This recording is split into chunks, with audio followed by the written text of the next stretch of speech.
Yeah. Hola, ¿cómo estás? Muy bien, señoritas and señores. Is this your Mexican accent? You know, I'm doing a Drizzy Drake. I'm trying something new. Oh, this is Drake accent. Okay. Nah. Let me see. What's up, y'all? What's up? Hey, Beard. What's up, Beard? I see you, Ron. DJ Brown Sugar. Little Blue Box. Little blue box is crazy. That's what it says. That's what this person's avatar says. I see it. I found it at the. Deja SB, if I'm saying it correctly. Oh, you know, it's always on point. Always on point.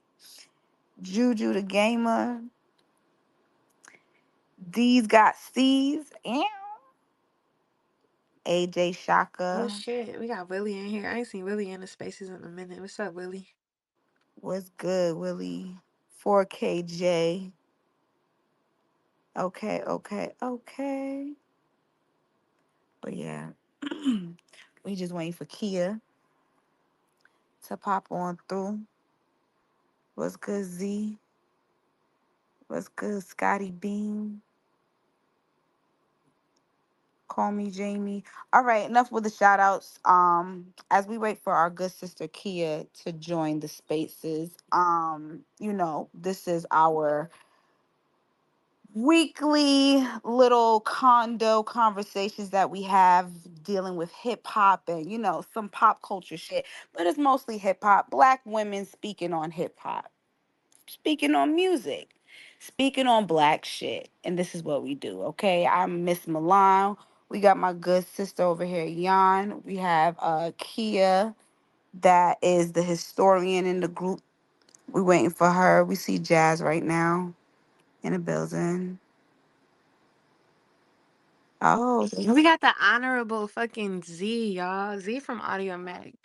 I just want to say, Z, my first job in programming was through Z and Joe Jackson from Audiomack. I was one of their playlist curators when Audiomack first launched. And it's just been amazing to see Z over the years build this presence online within our community as a resource, and just share consistently very accurate information about the music business in a way that is not just based in opinion. It's always objective. It's always well researched. He knows what he's talking about. But yeah, man, shout out to you for being here for real. Well, first of all, thank you for having me. Second, thank you for your kind words. And third, if I knew that this would be an opportunity to get my flowers, I would have recommended we do this sooner. But I'll take it.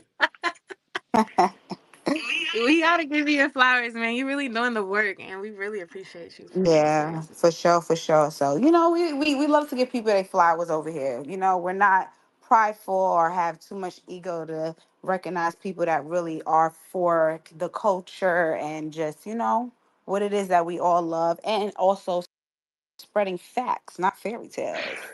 I love that. Put that on a bumper sticker. So we got Kia in here now, y'all. Kia, Kia, why you acting like a My mood is just so shot. I'm sorry. I like I want to have energy for y'all, but I don't. I'm trying to Jeremy, can you please accept when I'm sending you this, or are you still in your meeting? No, I'm good. Can you hear me? Oh shit, you're up here. Why is Twitter glitching? All right, Elon on his bullshit. I'm sorry. Because it was still saying listener for me, so that's why I'm like, why is he not up? Like I'm inviting him. Um, but hey y'all. Yes, Kia here. Hello, how y'all doing? I'm sorry, I'm over here writing about stuff while I'm also trying to do this, so I'm like in between two things. But hey y'all, we have some guests up here. We really wanted to, as Milan and Jan said, we really wanted to give y'all the facts and not fairy tales. So Jan was like, "Oh, let's hit up Brian and see if he'll hop on." And of course we were all like, yeah, that makes sense." And then I was like, "Well, I know Jeremy was actually listed in the lawsuit." So how about I hit up Jeremy, my good old Toronto brother? So we have Jeremy Hecht up here, the legend Jeremy Hecht, I should say, because you sit with legends on a daily basis. So I first of all, thank you. I see so many legends in the chat, like Scotty Beam. We got Z. We got Jared Evans. There's a lot of people in here that I highly respect. So and first of all, Kia, thank you for allowing me to be on this panel, especially with extremely talented Black women on this panel. Me being the white guy from Canada, thank you for allowing me to be here. So love to everybody in the chat. But I was listed as a footnote in this Drake lawsuit to UMG. If you look specifically at footnote 15, basically, do you want me to go into it right now, or did you guys want to? How do you guys want to run it? Like, You could go right in. okay, so basically, there was this note on it was number 10, and the claim was that Apple was manipulating Siri in order to have Not Like Us play at random times when it wasn't actually being requested to play.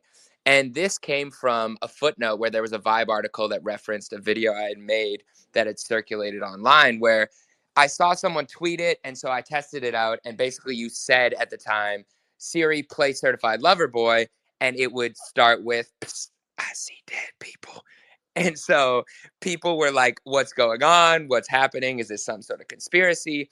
And it kind of circulated to the point where people believed that Apple was paying or manipulating the system to have Kendrick's song play over Drake's album.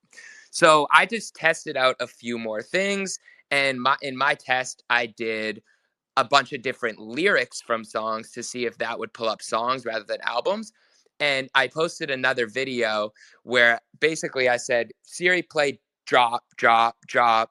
And it came up with Family Matters, or Siri, play wop, wop, wop, wop, wop. And then Not Like Us came up. And so from that, I insinuated basically that it's more of an SEO tool that Apple uses for people who don't know the name of a song. So if you're looking for a song, which is actually pretty helpful, you could be like, hey, Siri, play the song that says this or whatever, and it'll pop up as that song. So that was listed in the lawsuit at number 10 in footnote 15.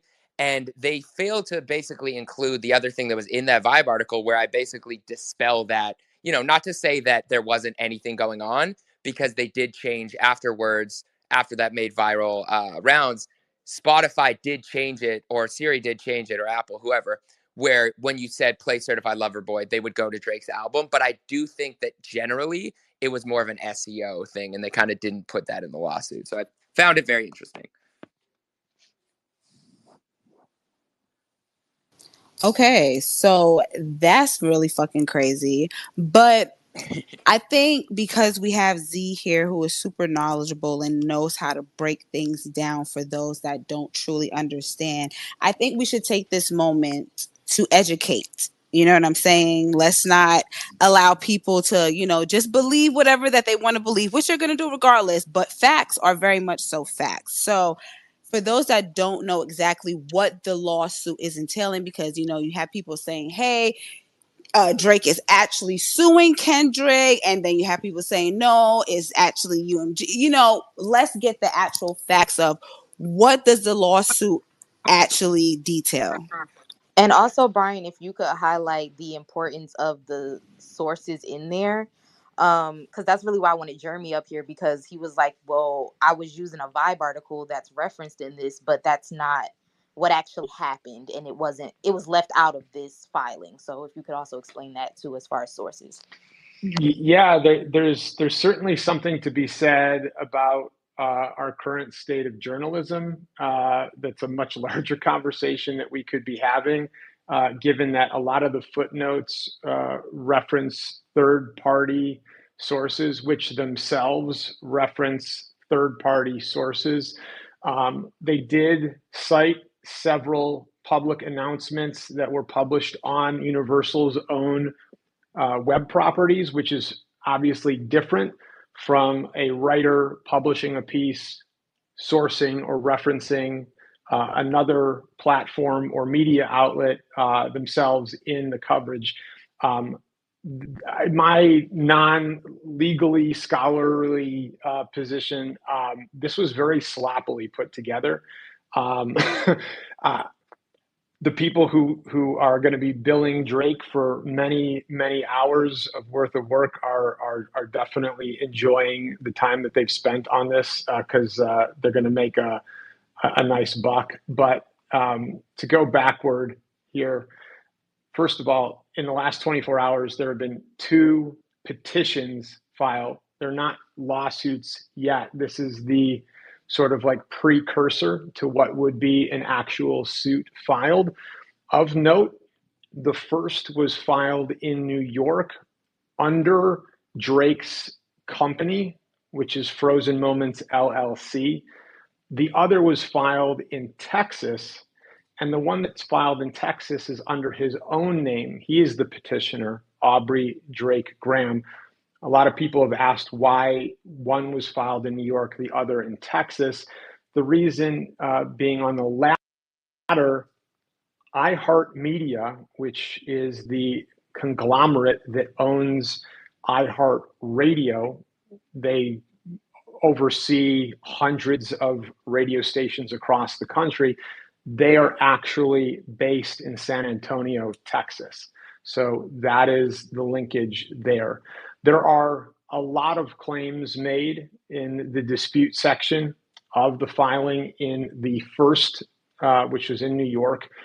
Among them, that UMG was fully aware that this would harm Drake, and that they chose to not only not stop the release of the song, but actively do everything in their power, including but not limited to paying influencers on social media to amplify its existence, botting, which is the artificial manipulation of songs on streaming services to increase the initial engagement over that first week so as to make the song appear even bigger than it already was. I'll pause there before we move forward just to point out a few things. One, the filing implies that Spotify is somehow known among the DSP landscape as being a platform that has very weak protections in place against monitoring for artificial play manipulation. If you all recall, late last year, Spotify actually came out very proactively against what has become an epidemic across the entire landscape. And they instituted new terms of service and punishments for record labels and distributors who they found to be guilty of having clients deliver content to their platform and bypass a certain threshold in which a percentage of the plays were deemed to be artificial. I believe it's 90%, which is quite laughable, which means you could artificially bot up to 89% and you're never going to get in trouble. But dare you pass that threshold to 90 and they're going to slap you on the wrist. And so this idea that Spotify was the perfect breeding ground for this to happen. You're talking about the biggest digital service provider in the world, coupled with not having the protections in place to prevent this from happening. And then if they even were made aware that it was happening, effectively being in cahoots with the label, looking the other way and not doing anything to stop it. This is a 17-page filing, so we should probably take some pauses to have some conversation. So I don't know if anyone had any questions about anything that I just spilled out before we move forward. I didn't really have a question, but I did want to really back up what you're saying, especially being someone that just kind of left Universal Music Group. And a lot of what I'm going to say is honestly my first time saying out loud. So shout out to Kia, shout out to Milan, shout out to yeah, my sisters for the space and Oh, cause girl, I thought always.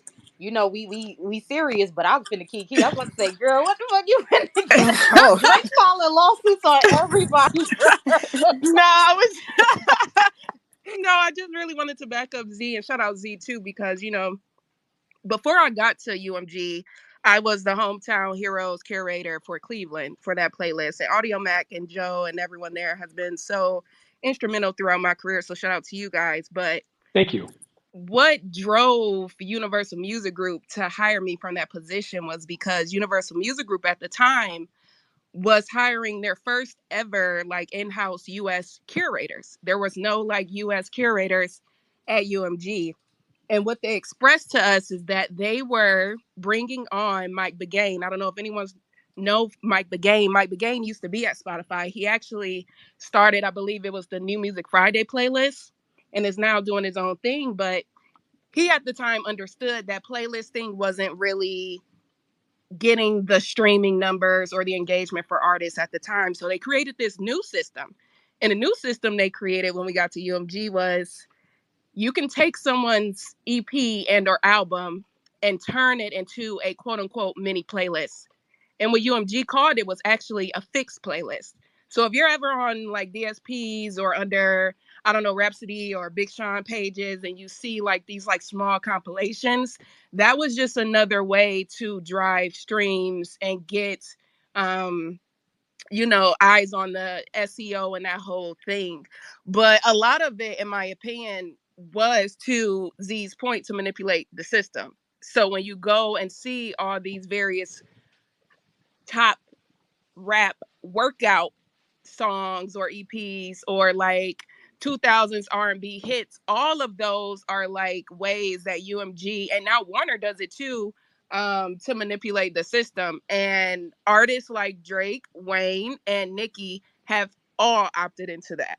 So I find it very amusing when we have these, situations now where Drake, is initiating legal action because he's also someone that has benefited from this system of quote unquote manipulation. Hmm. So I just wanted to back up what you're saying, just being someone who was on the back end of it and really seeing it firsthand, because a lot of it was used to really amplify artists like Justin Bieber.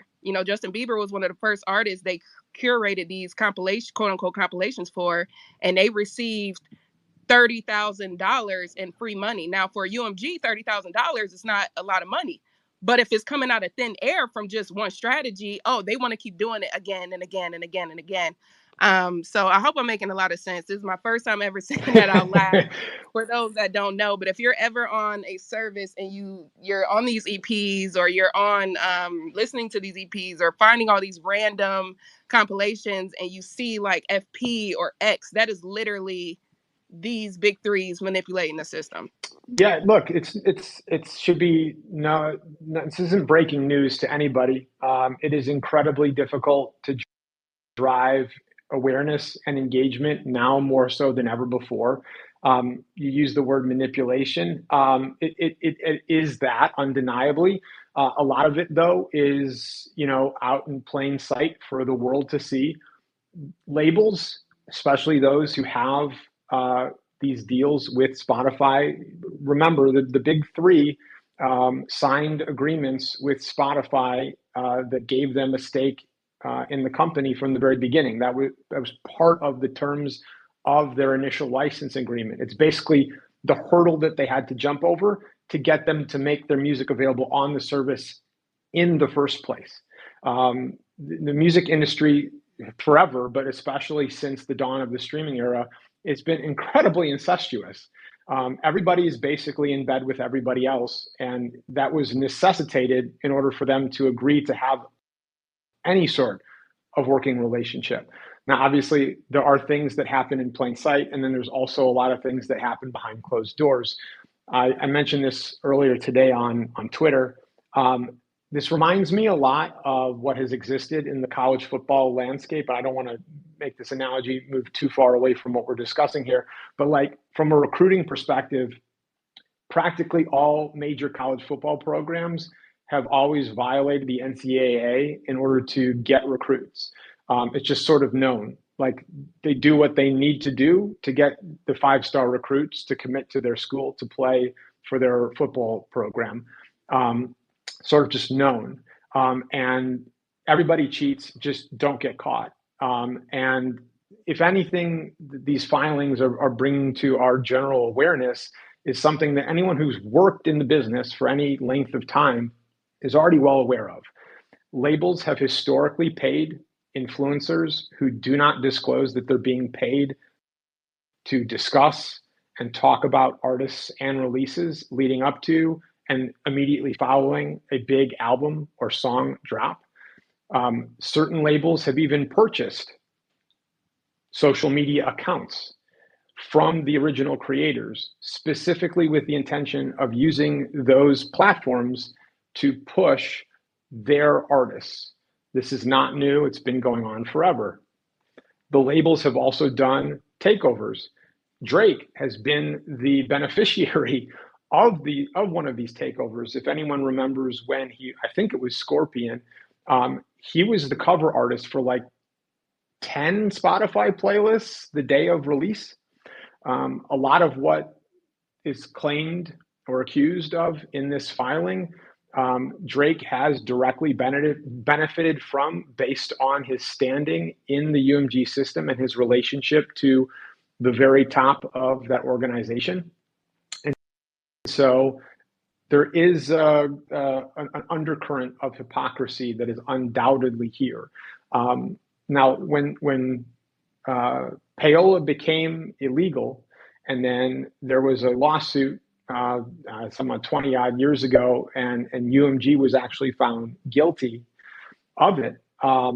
It was mainly rooted in radio play and the manipulation of songs on airplay.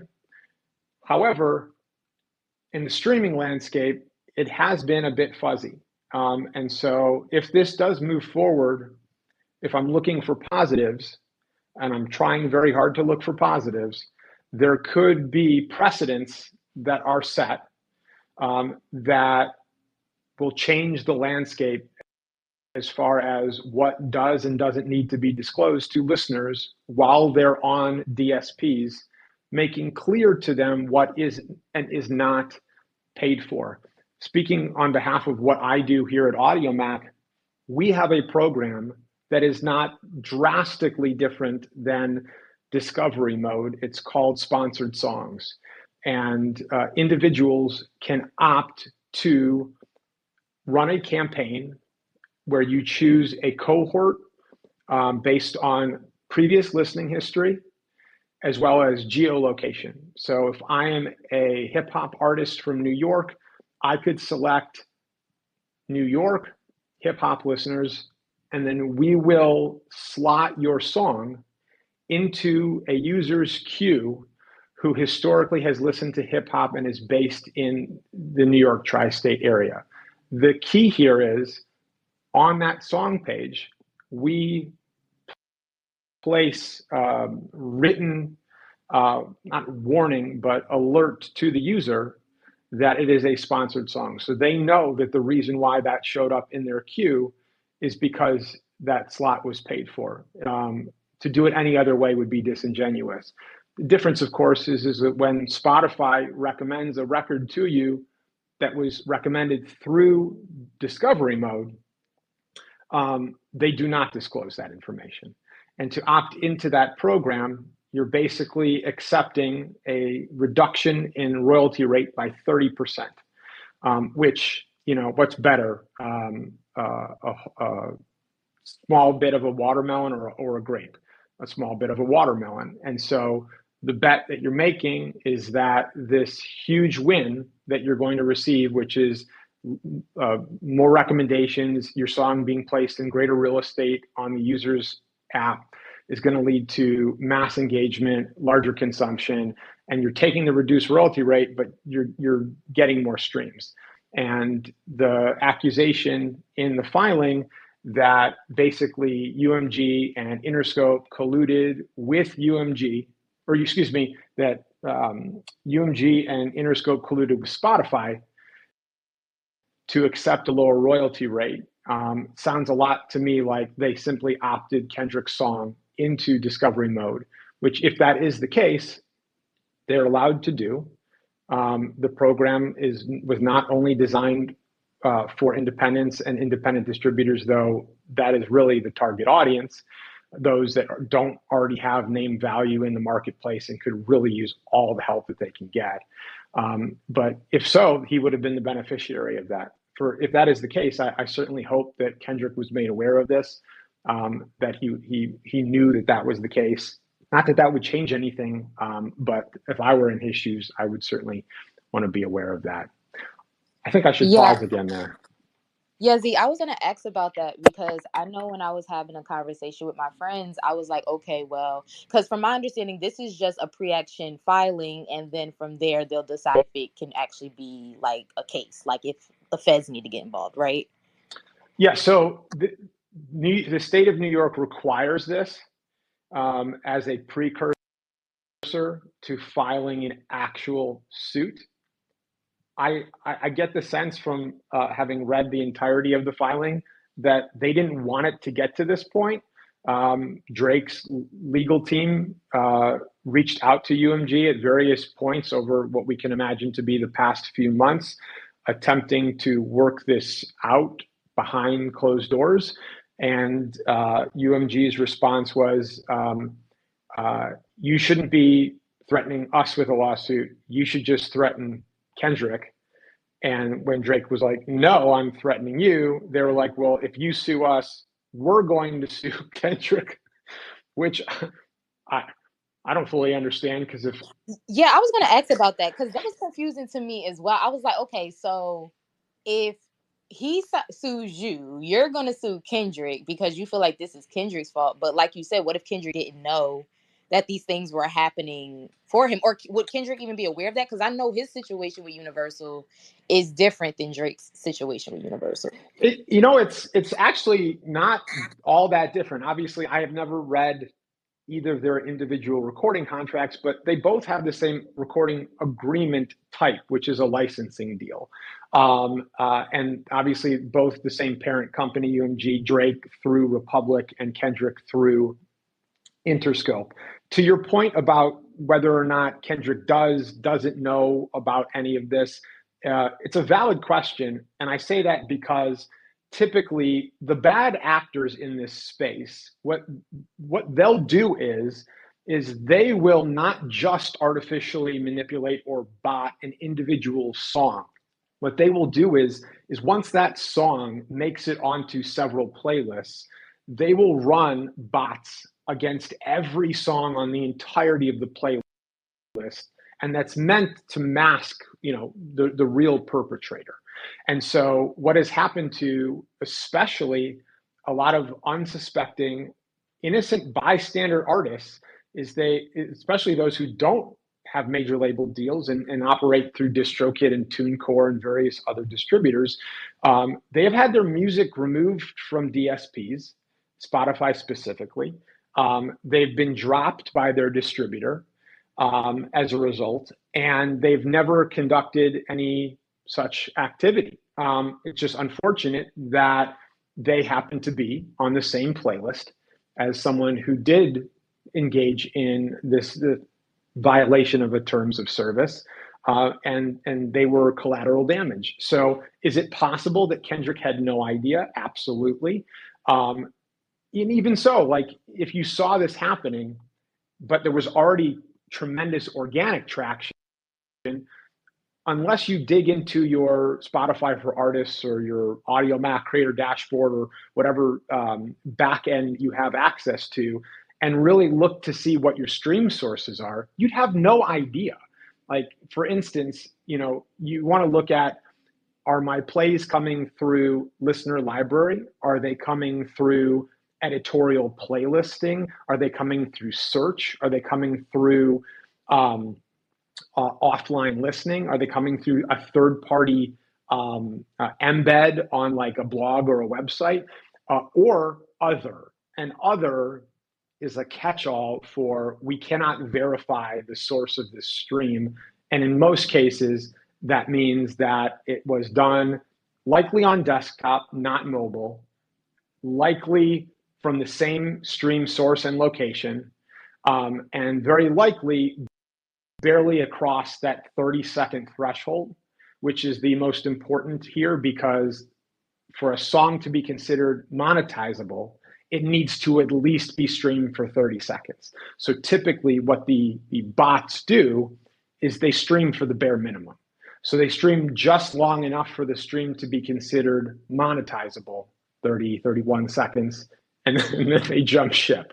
So it's pretty easy to discern this behavior. And yes, unless Kendrick and his team dove in or were told, he might not know.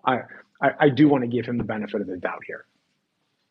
Yeah, I would say too, like, I think artists of his caliber, when you think of like Tyler Creator getting copyright strikes lifted so that fans can monetize their reactions and things of that sort. I think if they're that aware of what's happening with their music, I wouldn't think that Kendrick wouldn't know about that Possibly. either. The way that whitelisting works is a little different. There are far more people involved in that, sometimes even outside of the label organization, and they might not even be within the individual label. Like, for instance, the people who handle whitelisting and copyright strikes within the UMG system they're across the central team. They don't really work within an individual label silo. So that isn't someone who's staffed, necessarily at Interscope or at Republic. And so there is a bit of a disconnect there. It also has to come from the artist. They have to go to the label and say, like, hey, I see that this is going to generate a ton of derivative content, which is going to lead to, organic engagement and virality, and this is going to be huge for marketing, and we don't actually have to spend $1. Like, what can we do? We don't know if those conversations in this case took place. Like, that's what I was saying. I'm kind of just making the parallel. Like, I think if these artists have an understanding of how that can make them money, I'm sure that's an artist of Kendrick's caliber, who also is now operating his own label, understands that driving that much listenership to the song would inspire organic listenership at a certain point. Like, I think even with like programmed streams, when we're placing different songs in different places, at first it's programmed through us as the curators, but eventually that flips into organic listenership. Yeah, this is his first, since the summer, this has been Kendrick's first foray into being effectively a label owner, because under the terms of his new licensing agreement, he's operating differently than he did for the first 5 albums of his career. A lot of artists, and I don't want to veer too far off topic, but a lot of artists figured this out pretty quickly, which is to say that a lot of what you didn't have to worry about or what you didn't know before, you now do. He still For has sure. the same team in place that he had before, like, the deal itself changed over. But to assume that he would know or know better, You're I right. can't say. Yeah. But I do want to go with what you and Jan are saying right now, because you're bringing up something that even I never thought of, like, which is this is his first time really stepping into being a label owner and really being an executive. Do you think this is going to hinder him, or that this is going to be, I mean, obviously, if this becomes like a lawsuit, like if this goes to whatever trial, this becomes like something bigger, it's going to change the music industry overall. But like, do you think this is something that's going to like affect him in any way? I mean, right now, I think it's all coming up roses, right? Because he was able to release the new album in the nick of time, which, like, this is completely speculative on my part. I have no inside source here, but like, I have to believe that the release of the new Kendrick album right before the first and second filings were made public suggests that they were tipped off. I know for a fact that the label was aware an album was coming, but was not aware necessarily that it was going to release last Friday. And so I think he obviously benefits from that album having a moment and not getting lost in the conversation that at least this week has been completely dominated by these filings. That's first. And then second, interestingly enough, Kendrick was not named in either. Now, that's not to say that he couldn't be sued and or added to a suit. That certainly is possible. If UMG had their way, it seems like that's what they want. But yeah, I think he'll be just fine. And as a matter of fact, I mentioned this earlier today. There's a bit of a Streisand effect going on, or that will happen now, because you're going to have people going back and listening to the song more, and so you'll probably see a spike in engagement and streams over the next 7 days, depending on how long this conversation continues. I mean, if there are more suits, it's just going to continue. And then you're also going to see a benefit to Kendrick's new album, right? Because just more people are talking about it. So people are going to naturally just gravitate to the new music that he released into the marketplace. So short term, I don't think it's going to impact him negatively whatsoever. Long term, obviously remains to be seen. That's valid. I was also gonna ask because I know this is like I'm just trying to get all of my like music business stuff out the way because I really that's the one part of music I don't know about is the business part. I'll be 100%. Like I know my little facts and that's it. But I know a lot of people have been speculating even before all of this if Kendrick would perform Not Like Us at the Super Bowl. Do you think that because of these filings that this could jeopardize if he wanted to perform, or no? You think he'll be straight? Well, in that regard, first of all, Kendrick is the rights holder to Not Like Us. He owns it, right? It was licensed to UMG. So he doesn't need anyone at the label to sign off on him performing that song. So from an authorization standpoint, I don't see that getting in the way. When an artist is chosen to perform at the Super Bowl, they have complete autonomy over their creative direction and set list. And so that decision ultimately is up to him. Now, obviously, if there's a suit filed between now and then, it might be in his best interest to not play it. You also have to consider the program partner, right? There could be an executive at the network, and I don't know who is broadcasting the Super Bowl in February this year, either Fox, NBC, or ABC, or maybe CBS, I don't know. They could say, hey, look, we would really prefer that you not perform this record. But ultimately, that's a decision that's going to be up to Kendrick. I think he has the repertoire and the catalog to not perform Not Like Us and still have it be a memorable and incredible halftime show. I mean, he had 5 minutes 2 years ago when the Super Bowl was in LA, and it was a showstopper. So they're giving him, 23 minutes now. I'm looking forward to seeing what he puts out. I personally felt like I had said it when it came out, and this whole conversation was a thing once the announcement came that he was doing the Super Bowl halftime show. That I feel like he's probably gonna do some kind of lead up into the song, maybe like a band performance or um have do the Not Like Us part, but I don't really see him doing the entire song considering the subject matter. Like I don't see Kendrick getting on live television calling someone a pedophile because it's not family friendly or appropriate. And I feel like he is tasteful enough not to do that.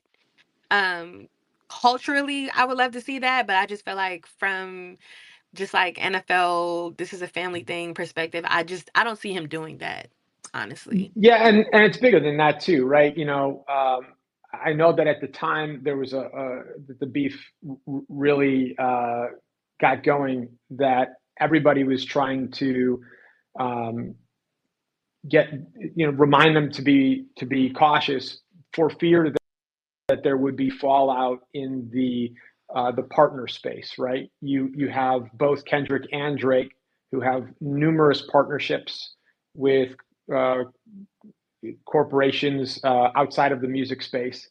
And typically, these companies are very wary of getting involved in hip hop anyway. And so, why give them a reason to push them away even further or drop them. And we've seen this happen. It happened with Rick Ross. It happened with Kanye. Like, it doesn't take much. So I'm assuming that if Kendrick and his team were worried that performing any part of that song at the Super Bowl could hurt their relationships with various corporate interests, which would hurt his bottom line, then he might very well say no to that. Two other quick thoughts before I actually have to jump. I talked to a few lawyers this afternoon about this who, unlike me, are actual legal experts and are very well versed in all of this.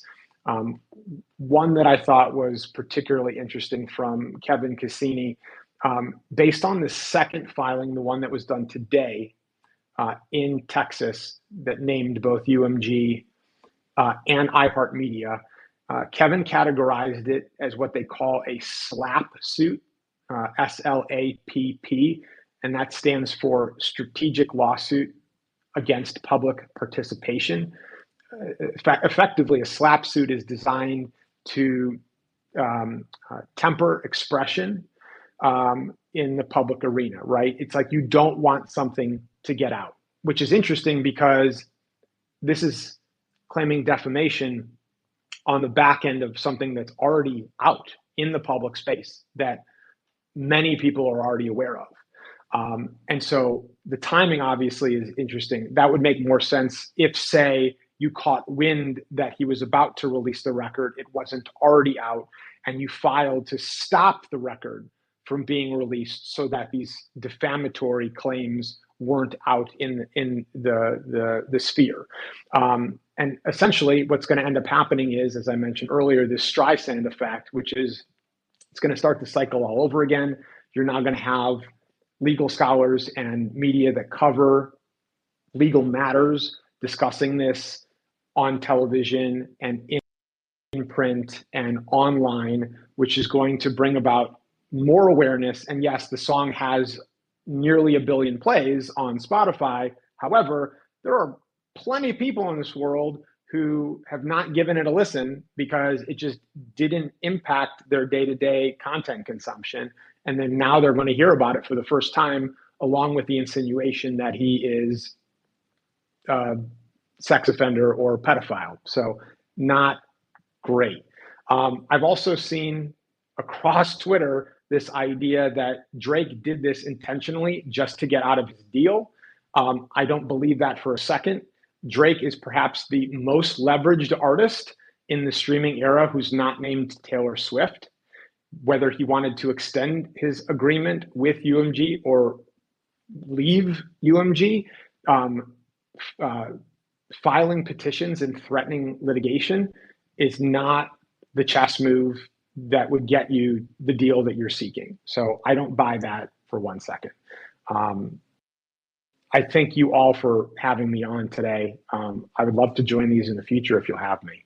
Yes, we If absolutely would have you. Burr, burr, Right? What burr, kind of question is burr. don't worry that? about We that. gotta Of give we gotta course. give him the round of Z, all applause. you gotta do is just pull Rounds up of to the condo, applause. knock on the door, Pull and say, up. "I just want to give y'all some game," and we will let you come up here and give us all the game you need to give us.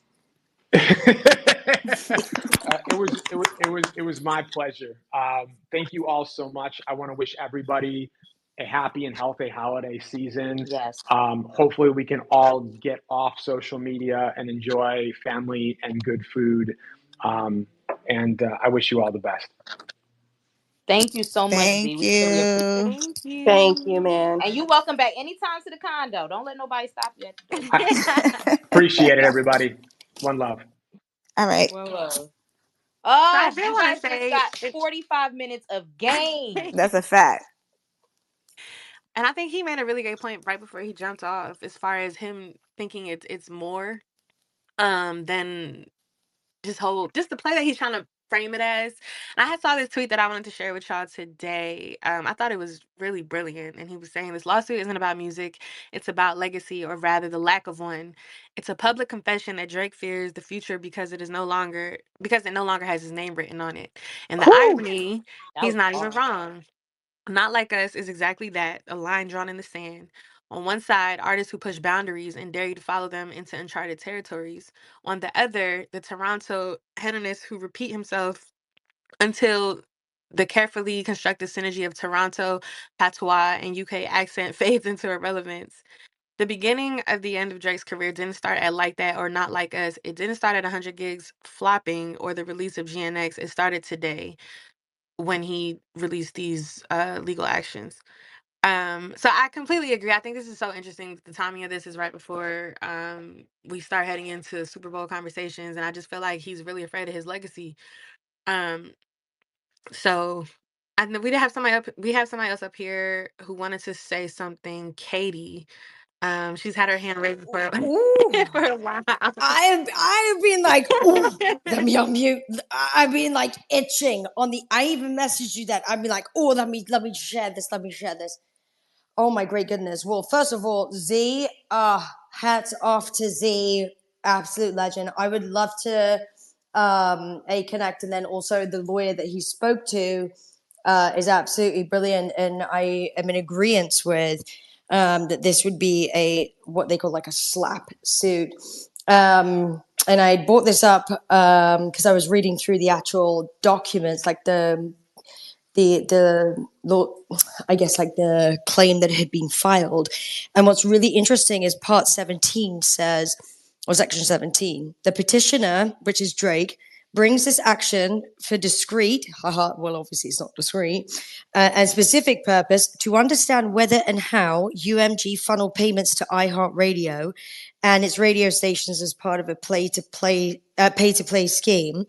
The petitioner has amassed sufficient facts to pursue this, but currently lacks factual support necessary to determine whether he brings claims of civil fraud and racketeering. So basically, in a nutshell, they've just outed themselves that they think it is this, but they don't have the sufficient facts to back it up at all. And I really am in agreement with the fact that also his lawyers, Drake's lawyers, are basically world-renowned crisis lawyers. So they don't really specialize in necessarily, well, the people that are actually, representing him, they don't specialize in B2B law, like, corporate law. It's crisis. Like crisis, just like how you have, oh my God, I'm so out of breath because I'm so excited to speak on this. So I think, in my personal and professional opinion, also knowing Drake's crisis publicist, unfortunately, this is a very tactical move. That this is a game of smoke and mirrors. Pay attention to this dangling carrot whilst we're trying to clean something up in a back room. This is just odd. The whole thing reads odd. The paperwork is odd. It's not right. And also not to sue Kendrick Lamar, but instead have a civil claim of which they didn't even outline the damages, which is weird. To have a civil claim against UMG and iHeartRadio, or media, is very bizarre as well. Because clearly, if this was a defamation situation, you go for the one that's defaming you, and not the actual label itself. He's really, in my personal opinion, he's played a dumb move. It makes him look even more stupid, unfortunately, because back in the day I was a big fan, but knowing what I know now, it's not good. So thank you for letting me share that. Woo, I feel better. I feel like I've been through therapy. No, Coming thank you, up. Katie. Thank you Yeah. for sharing that. And we understand the passion because we all felt the same way. Like we Mm-hmm. done a random space. Like normally we plan it out, put a little flyer up. We were so passionate. First of all, I was out and about. And the girls was like, "We're going live." I'm like, whoa, gotta get back to the station. Hold on.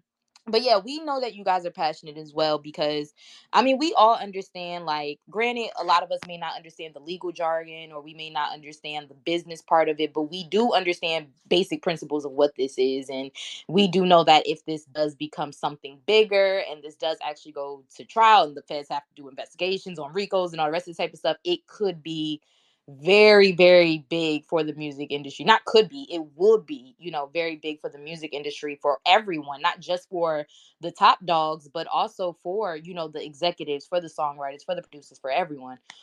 So we definitely, that's why, we want to do the space for y'all, because we understand everybody trying to figure shit like what's going on out. And following what Katie said, Kia Milan, Jan, I would love y'all opinion too, because Katie just made me think of something where it's almost as if like Drake is trying to like throw a rock and hide his hand, but still wants to use like his ego and bravado to show that he doesn't give a fuck.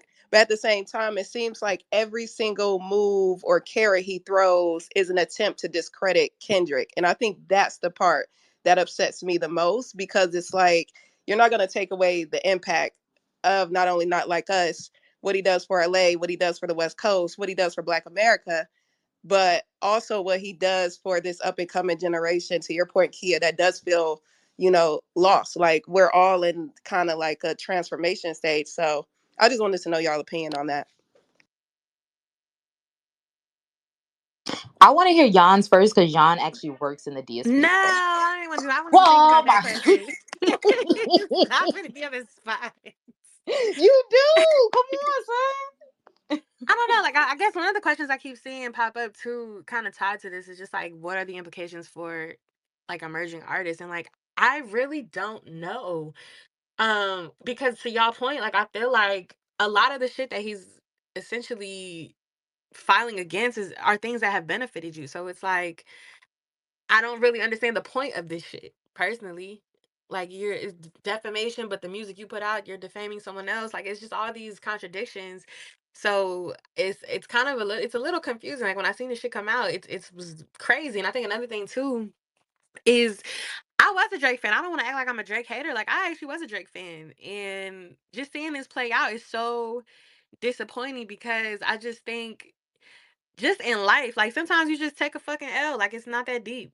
Like, I understand you look fucking crazy right now, but that's also because of the choices you made in your career. Like, this is shit that you did. So you kind of just gotta like lay in the bed you made, take the L, and just chill. And I think that if he would have just waited a year or two, maybe three, to come back later with more music, Damn. I really think the industry needed a real break from Drake. I genuinely think that. Like, I really don't feel like and you see it too with all the releases he put out after Not Like Us. Like, they kind of fell flat. Like, nobody was trying to hear that shit. And I think it's because a lot of the music community does not view him the same anymore.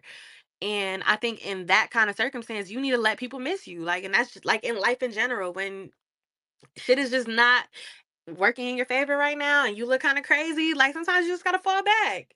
Maybe gather yourself, put out better music that your fans are asking for later. Like, if we got like an introspective album from Drake in like 2 or 3 years that obviously would have touched on this a bit, I think we would appreciate it more, because we haven't heard from him in 3 years, rather than him just kind of putting out anything into the fucking world and just like, y'all just take this, and we don't miss you right now, and we looking at you sideways.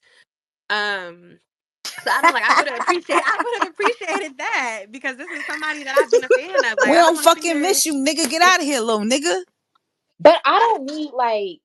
I think for me personally, because I think all of us probably in here can say at one point or another we might have been a Drake fan, or most of us Mm-mm. in here. I'm not gonna say all of us, but most And of there's us. no bias because, like we said before in our previous space, we're going to give credit where credit is due. We can never take away what Drake has done and what he's put Nah, for Drake that himself. nigga. Like, Drake that that's nigga. it He not is that what it nigga right is. now, but he The But that nigga. not problem right is, I don't now. think he knows that. I don't think he knows that his, like, I personally feel like his legacy is stamped.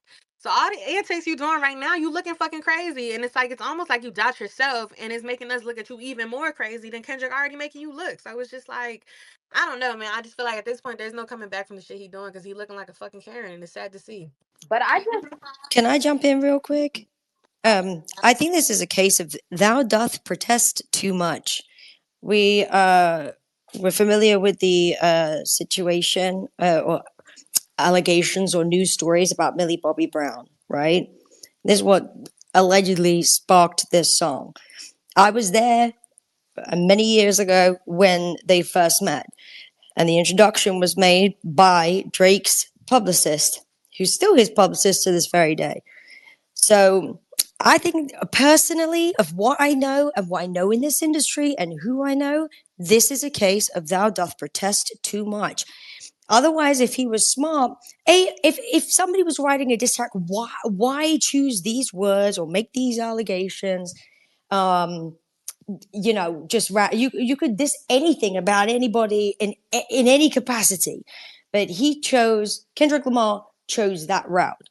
There's no smoke without fire with this, I'm telling you. And then also when it comes to the streams and revenue as such, I am still a writer with Warner Chappell, and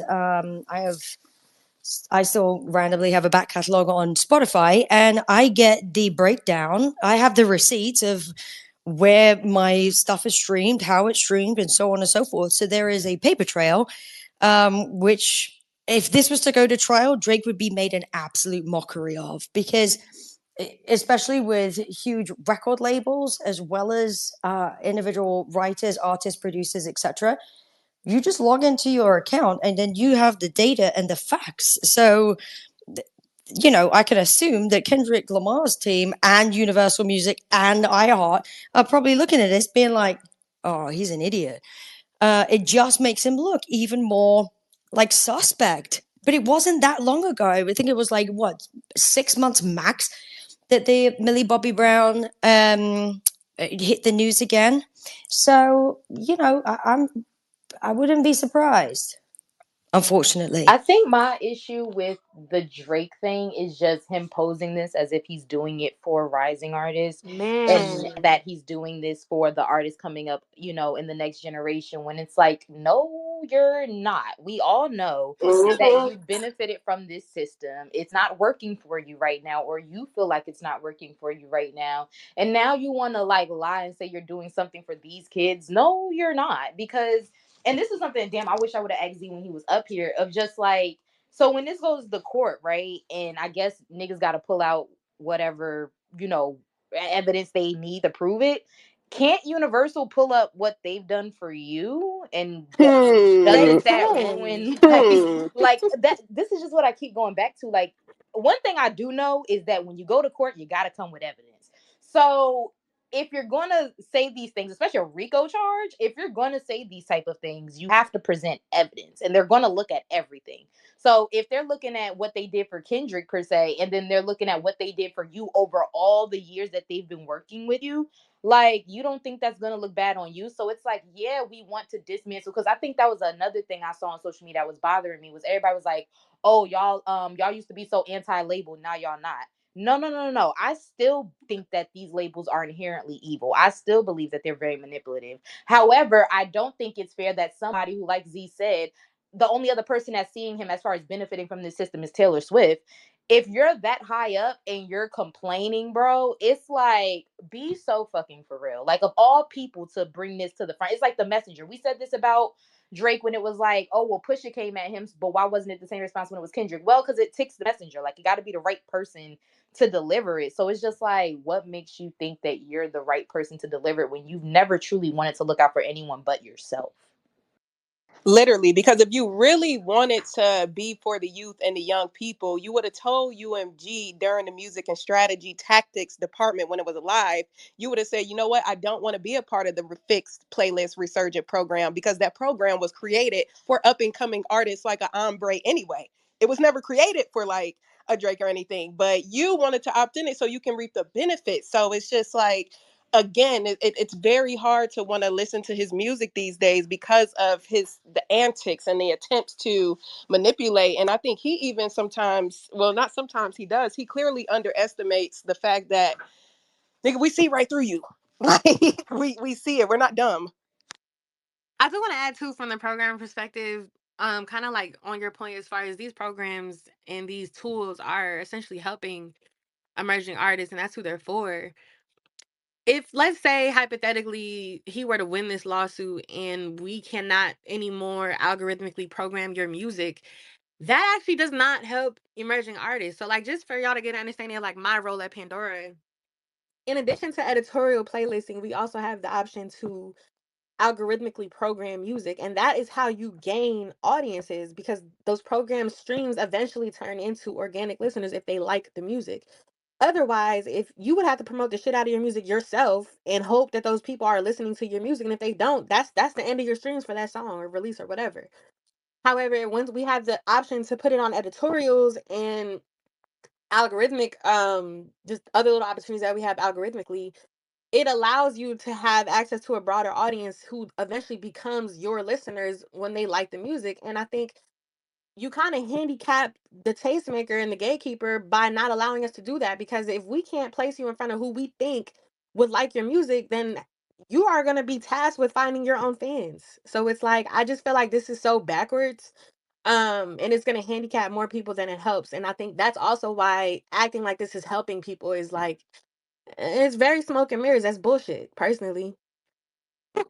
Oh, can I just say, anyone that's up and coming as an artist right now, please take note. Get out your pen and paper and make these notes, because this is a really good negotiating tactic when you're signing your deal with the label. Because at the end of the day, when the label tries to take X amount of a cut for so on and so forth, you just be like, hang on a quick second. You don't need to spend all of this money on all of this promotion. So I just thought I'd just jump in here. For those that don't know, I not long ago I did my law degree, but I have been in the music industry for over 16 years. I feel like I'm still 24, but I'm not. I wish I was. Um, for real life.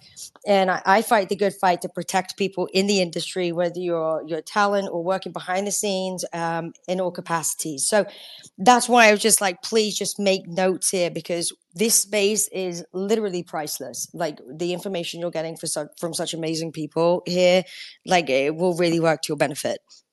Thank you for saying that. We really appreciate you. Yeah, thank you to everybody that's just been like tapping in. We know a lot of people want to come up here and say things. We also want to keep things very like organized and stuff, because we want everyone to hear everyone's perspective. Whether you're an industry insider or whether you just have a question that you would like to ask.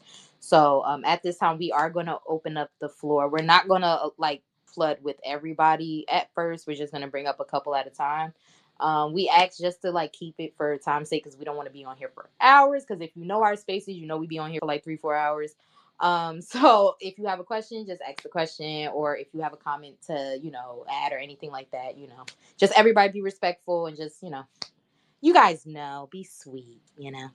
I don't know. You can have difference of opinions without telling somebody suck your dick, basically. Yeah. You feel me? Like, it's not that type of party. And please don't come up here on no stand shit. Like, honestly, like, we're really trying to give you guys the tools. A lot of people, no, for real, like, a lot of people on here, they say, they want to break into music in whatever facet. And it's like, we had Z up here, we have Katie up here, Deisha is up here. Hey, oh, hey, what's going on? But we have people up here who work in the industry, who have been in the industry from all different aspects. So just try to take in everything, and you know try to be as non-biased as possible.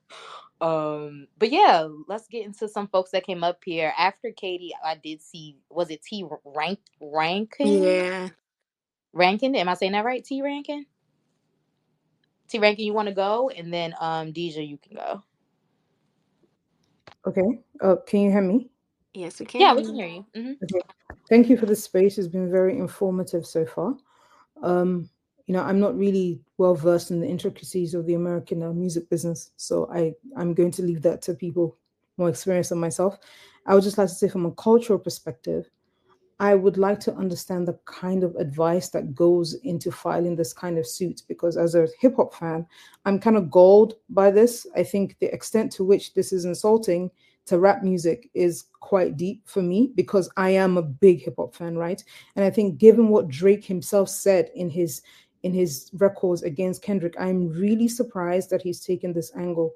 And never before in the history of rap music has anyone gone to court, whether they're suing the person who released the record or the record label, over a rap diss. I mean, what was Ja Rule to do?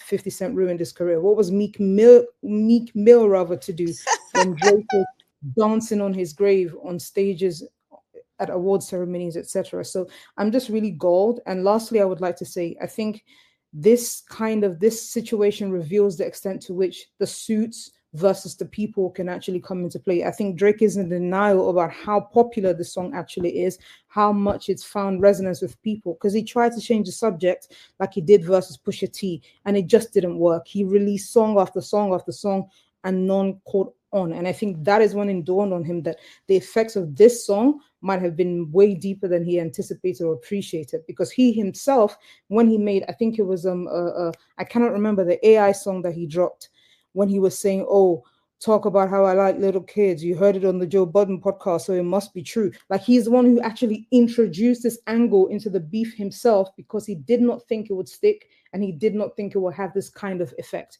So I'm just enjoying the irony of this whole thing, and I'm really galled as a rap fan. And I think this is the most anti-hip hop thing that has happened, musically speaking, in a while. So I'm just interested to see how it goes. Thank you so much, ladies. This has been quite informative. I'll drop down now. Thank Thank you so much you. for coming up here. You said, first of all, you said what Anti hip everybody's been hop saying. is crazy. No, but she said what everybody been saying on the timeline. I Right. thought you gave Drake the information. So how you gave him the information but his defamation? Like, The funny part is I had completely forgot he said that until I seen it on the timeline. I'm like, you know what? You really did say that. So this is actually really fucking crazy that you're now doing a defamation lawsuit. Like, I'm gonna what? start lying like that when I start arguing with people. Like, I actually told you that, and then take them to court. I never told them that. That's crazy. That's See? crazy. Drake is an antichrist of hip hop. He's Wow, a Scorpio. What do we expect? What do we expect? that's crazy. No, but honestly speaking, this does go against everything we think and consider about hip hop. Like, this does not, and it doesn't matter what angle. This is what we are trying to get people to understand. Like, and this is not so. Oh, hello, you hear me? Yeah, no, you were Oh, still speaking. I don't know. Y'all know Elon hates Yeah, that me. was an accident because oh, I'm trying to like Oh, add oh, people. okay. My bad. No, but it's like, it doesn't matter what angle anybody tries to slice and dice it, what piece of the pie you try to offer it. It doesn't matter. The pie is nasty as fuck. Okay, point blank. Period. It's a nasty game. It's a nasty angle. Even if you were trying to get out your deal, using this very moment to do it still doesn't make sense. Like what Z said earlier, like, it just doesn't, no way possible can we, Drake, one of the biggest global pop stars, we can honestly say, if we're going to be real, unbiased, and talk facts without, you know what I'm saying, he's one of those. There's no way possible this is what you're angling it as. Like, no way possible. But I'll let who is next? Deej. Yes, And then we and then got Heron. Heron, 4KJ, and yeah, that's it. First of all, I would die for all three of you. Big D. Big D. Let's talk about something. Number one. Number two, chill on the Scorpio slander. Number three, number three, I have been flabbergasted for the last My cat is flabbergasted too. Did you hear that? Like, he's Not pissed. the cat mad. He's mad because this is just so entertaining as an artist that's like knee deep into this. This is like your coworker like going completely rogue and trying to fuck up the CEO. Um, the thing that like the realization I came to after all of the discourse that I've taken in is that, and reading, like actually reading the lawsuit, is he's alluded to this so, bro, shut up. He's alluded to this so much in like his music, how paranoid he is. And I think this is him just being super paranoid, because it's going to be so interesting to see how they exactly prove that they weren't they weren't simply doing exactly what you do when an artist of Kendrick's caliber has a popular song. Like, the evidence that they're using is, again, like the gentleman that came up, have been two videos that have been rescinded since, and then also Spotify discovery on crack for like major label artists. Like, and as Z was saying, this is stuff that has already been used on Drake's end and helped him market his stuff too. So it's just like, how are you gonna prove that they were really trying to like advocate against you and really targeting you versus they were just boosting a song that had become popular through the beef, of course, but also just in general. You can't fake the thousands of videos of. I had my 12-year-old cousin who lives in like rural Canada come visit me, and he rapped every single word to Not Like Us. I'm like, bro, how you know this? How you know this track? Like, he knew every single word. So it's just like you can't fake that kind of like viral moment. And secondly, that was my first my first thought is like, I'm just gonna really love seeing this play out in court. It's gonna get so messy. But two, I hate the notion that this is good for artists. First of all, it's not good for other major label artists, because say there is some sort of merit to what he's saying. Do you know that Sabrina Carpenter and them have 30 minutes? They are the ones, the pop stars are the ones that are benefiting from this this system. I'm sorry. Dog, you have 30 minutes. Do you know the Twitter pages that you see posting these up and coming artists? Do they know they have 30 minutes? Like, this is him basically losing a game of basketball and taking his ball and be like, I'm not playing anymore because I lost and I'm going home with my ball. Like, you've benefited from this system, if not, again, just like Z said, the most, as much as Taylor Swift has, as much, like, you're one of the biggest artists that benefits from this machine. And now you're just like, okay, this machine then the most paranoid state is just like, this machine is coming against me now. And it's just like, no, I'm just using this machine to boost a song that happens to be popular. And it's just like, yeah, all of these other artists that it's like, and I tweeted this like twice because this is just a great thought of mine. He has started a renaissance in the most bitch made way possible, because it's just like, now you're if it's like, okay, y'all got caught botting streams and paying influencers, now we're not gonna do this anymore, and you guys and everybody starts seeing the real numbers that these pop stars are putting up. It's just like, oh, now you just fucked it up for everybody, bro. And it's just like that, like, he got to take the whole. Honestly, I commend it. Big crash. I commend it, bro. If I'm getting fucked, you guys are getting fucked too. Too bad. We're all going down with the ship. You know what I mean? Like, I commend it, but honestly, yeah. Thank y'all for letting me talk. But I'm just really, really excited to see this all play out. And yeah.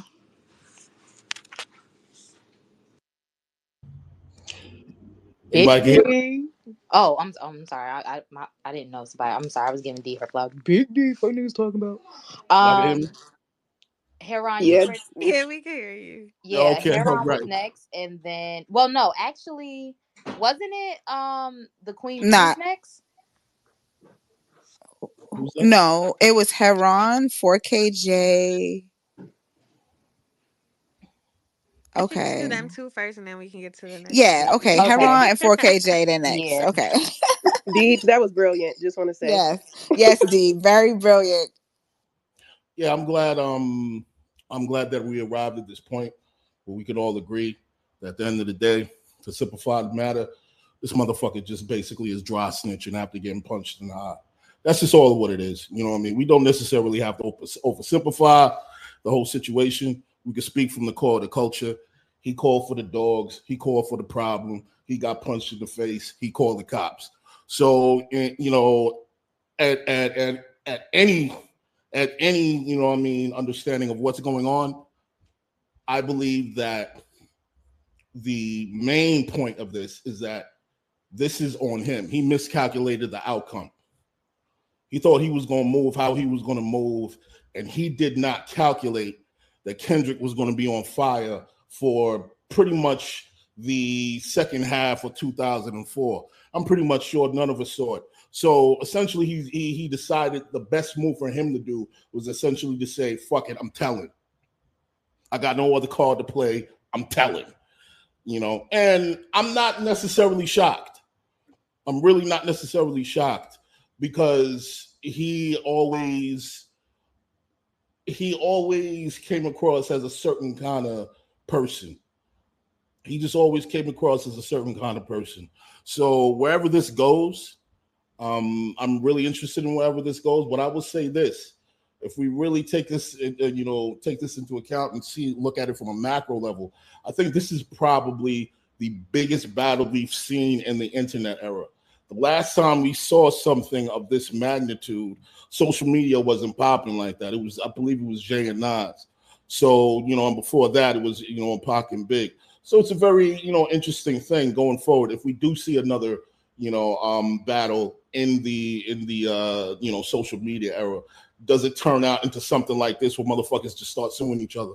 And instead of rap beef, we got lawyers arguing and shit like that. So it's just, it is what it is. I dropped the mic on that.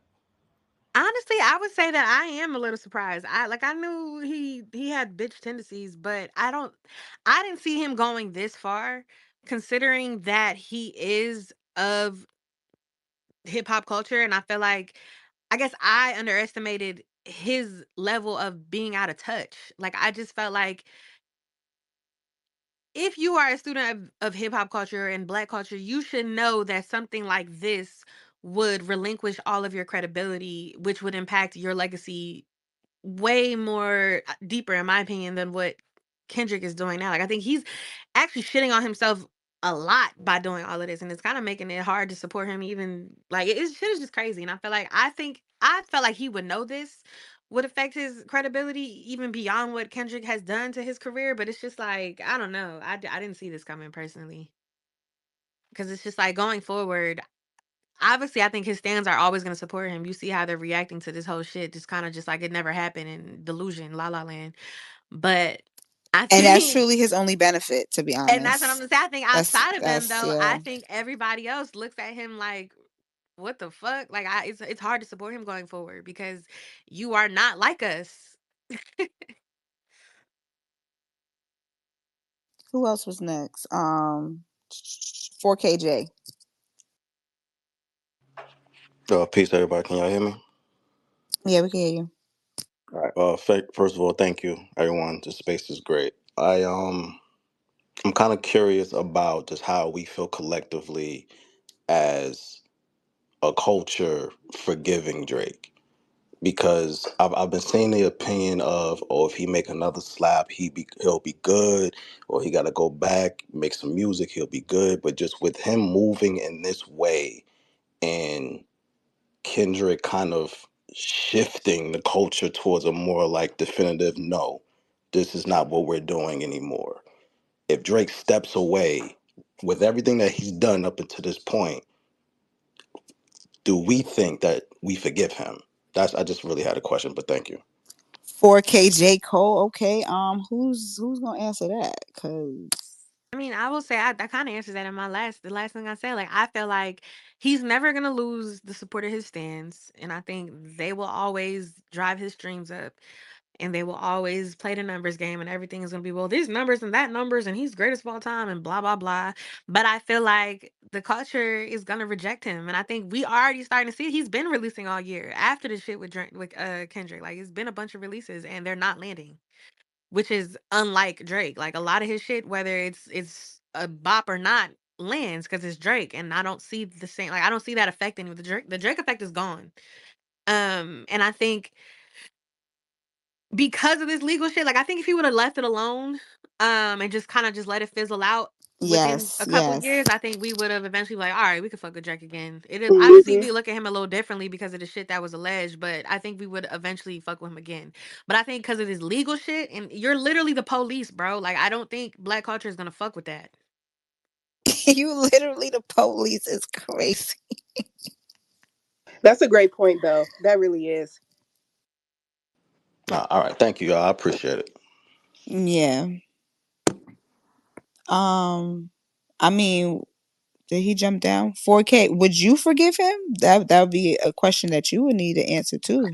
No, I'm it's quiet for him. Like I'm not fucking with him at all at any level ever again ever. Oh, Like okay, like I've okay. al- I've Damn. always I've always looked at him as like the commercial side of hip hop. So I never looked at him like as like a lyricist and things like that. Like he was the Coca Cola of hip hop, and I accepted him for that. But after all this corny shit, now it's quiet for you, bro. I don't care about none of that shit no more. It's quiet. Okay, thank you. Okay, who else we got on the stage? Let's go to Daddy Moore. She had her hand raised for a while. Yeah. Hello, everyone. Thank you guys for hosting this space. As somebody that's coming into the industry, like as going on to the business side, especially, it just makes it very like questionable as to what I feel like Z had said earlier, this is just smoke and mirrors. And it just seems like he's trying to save himself from something or trying to shift the conversation away from something else, because like we had Let It Go, and then of course, Kendrick dropped his album, but it's like I think he definitely greatly underestimated what Kendrick has done. And he didn't think, especially like with some of the things that he was saying in his songs, talking about, oh, these are slave raps. Like, that's crazy to say. Somebody that has benefited from this culture to say something like that is very crazy to say. And, of course, it's hip hop, and, nothing is off the table. But at the end of the day, how you should not say something that like, or do something in a way that is going to affect you in a negative space. So like this just made him look bad culture-wise, and he loses respect with the culture, something that he's been fighting for his whole career, if we really want to talk about it. Because even when he came in the game, people didn't respect him, or um the only reason why people respected him was because of that little Little smoke Wayne. sign. That was it. And even with that, it just like when he shifted to making more of that spooky scary music, people were like, that's not you, you're supposed to be this lover boy, this lover guy. And people more so, they're like, okay, that's what we expect from him. But I feel like Drake forgot that he did not come from that type of place. And anybody that has been a hip hop fan and knows where he comes from, he came from television. He came from the end. He was an actor. So with that being said, he's serving the greatest role of his life. And Aubrey is tired and Drake is not, and he just keeps reformatting and regurgitating something new because he can't really stick. He doesn't have the same core thing. Like Toronto, he doesn't have a core connection to that. It like how Kendrick has LA, like how um excuse me, I'm losing my train of thought. Like how, from people that are from certain places, you always know where they're from. But he has had to go to every sector of America and even in the UK to sound like them to get some type of notoriety in those places. And it's like, where are you from? What do you do? Who are you? Who are you at your core? So because he doesn't have that it's like Kendrick poked a hole, and now we get to see what's really behind the curtain. He's literally unfolding at the seams. So it's just the biggest crash out of the year. And it sucks, but it's just like, well, I saw it coming. I don't know if anybody else didn't, but I did. And I've been peeped it. Because even though I will say this, even when he released Honestly Nevermind, it was like, oh, you guys don't get it now, but you'll get it later. And it was just like in a way to kind of slight Beyonce when she released her single, because she announced what she was doing, because he was on the album. He knew what it was. So it was just weird. And he has consistently done a lot of weird things. It's not even that we can get into the allegations. He's just done a lot of weird things back to back to back to back to back. And the only person that he really could kind of come at like that was Meek Mill, because Meek Mill didn't have the same type of power that Kendrick has behind him. And you know what, Meek Mill, I feel like he kind of fumbled it. He should have went back in the booth, but he kind of made up and was like, nah, I really like this guy, but nah, you should have stood on what you said. And you're as a battle rap, from him coming from battle rap to let Drake kind of sun him like that, it didn't make sense to me. And I was just like, I already didn't like you, now I really don't like you, because how are you going to come from this space only to let this person who is a pop star clown you? It doesn't make sense to me. Well, can I put a point on the Meek Mill situation? Yeah, Meek Mill should not have come on social media. that too. He should have Man, he thank should have Agreed. you. just That Yep. too. dropped the I was just about to song. get there. He Yep. never did Okay, that. he gave Drake too much time in this space where Drake is already winning the internet. Mm-hmm. So he gave him this time, and he dropped two on him Yeah. before he dropped one. Yeah. And then Drake got to call him Twitter fingers. You Yeah, know, because charged he had the momentum already. charged up didn't really hit that like that. And people were like, no, no. I remember people were saying, like, oh, no, this doesn't hit like that. Then he dropped back to back because he was like, I got to drop a banger. So, like, Yeah, and that gave people the impression that Drake was this mastermind, but he's Meek was not. not a worthy opponent because then he just Mm. got slaughtered And against I feel like he Pusha. had a worthy opponent even with Pusha T. Yep. It was like, you dropped I'm Upset, but like nobody really talks about that being one of your best songs or anything like that. That's not what you're known for. That's not who you are. So if that's not who you are, don't be that. Like, be who you are for your pride, sweetheart. Be who you are. Well, I don't It think wouldn't be Drake a knows fucking who he dial. is. He I doesn't don't know think who so he either. is. Yeah. Last week he had pigtails and balls in his hair. And now he's balding at the top. Like, it doesn't make sense. It was He's also gray. balding at the top because Kendrick said, "What is it about? Is it the braids?" And now this nigga don't got braids no more. So we wouldn't even know he was balding if it Like, wasn't for he's Kendrick. been trying to He's stressed back. out, y'all. He's stressed out. When you, I feel like when niggas balls He because they looks stressed drained. out. He looks exhausted. Them late nights ain't working. Yeah, stress the fuck It out. also Stress be the giving fuck off too out. sometimes. Like he picks and chooses who he wants to go after, Right. because when Pusha T wrapped his ass up, he ain't have nothing to say. Wrapped You him up. know Oh, when Well, remember LeBron told him to. What he said? I can't even remember what LeBron said. He said to chill, down dog. He was like, I didn't want to disappoint you or something. like it's very funny and ironic that he's choosing to go against the machine that he has equally benefited from. And it's just like, you're one of the biggest rappers ever, and for you to sue your own label because you feel like they didn't support you in a beef that you started, it doesn't make sense. what's Why also Yeah, would and I think it? strange.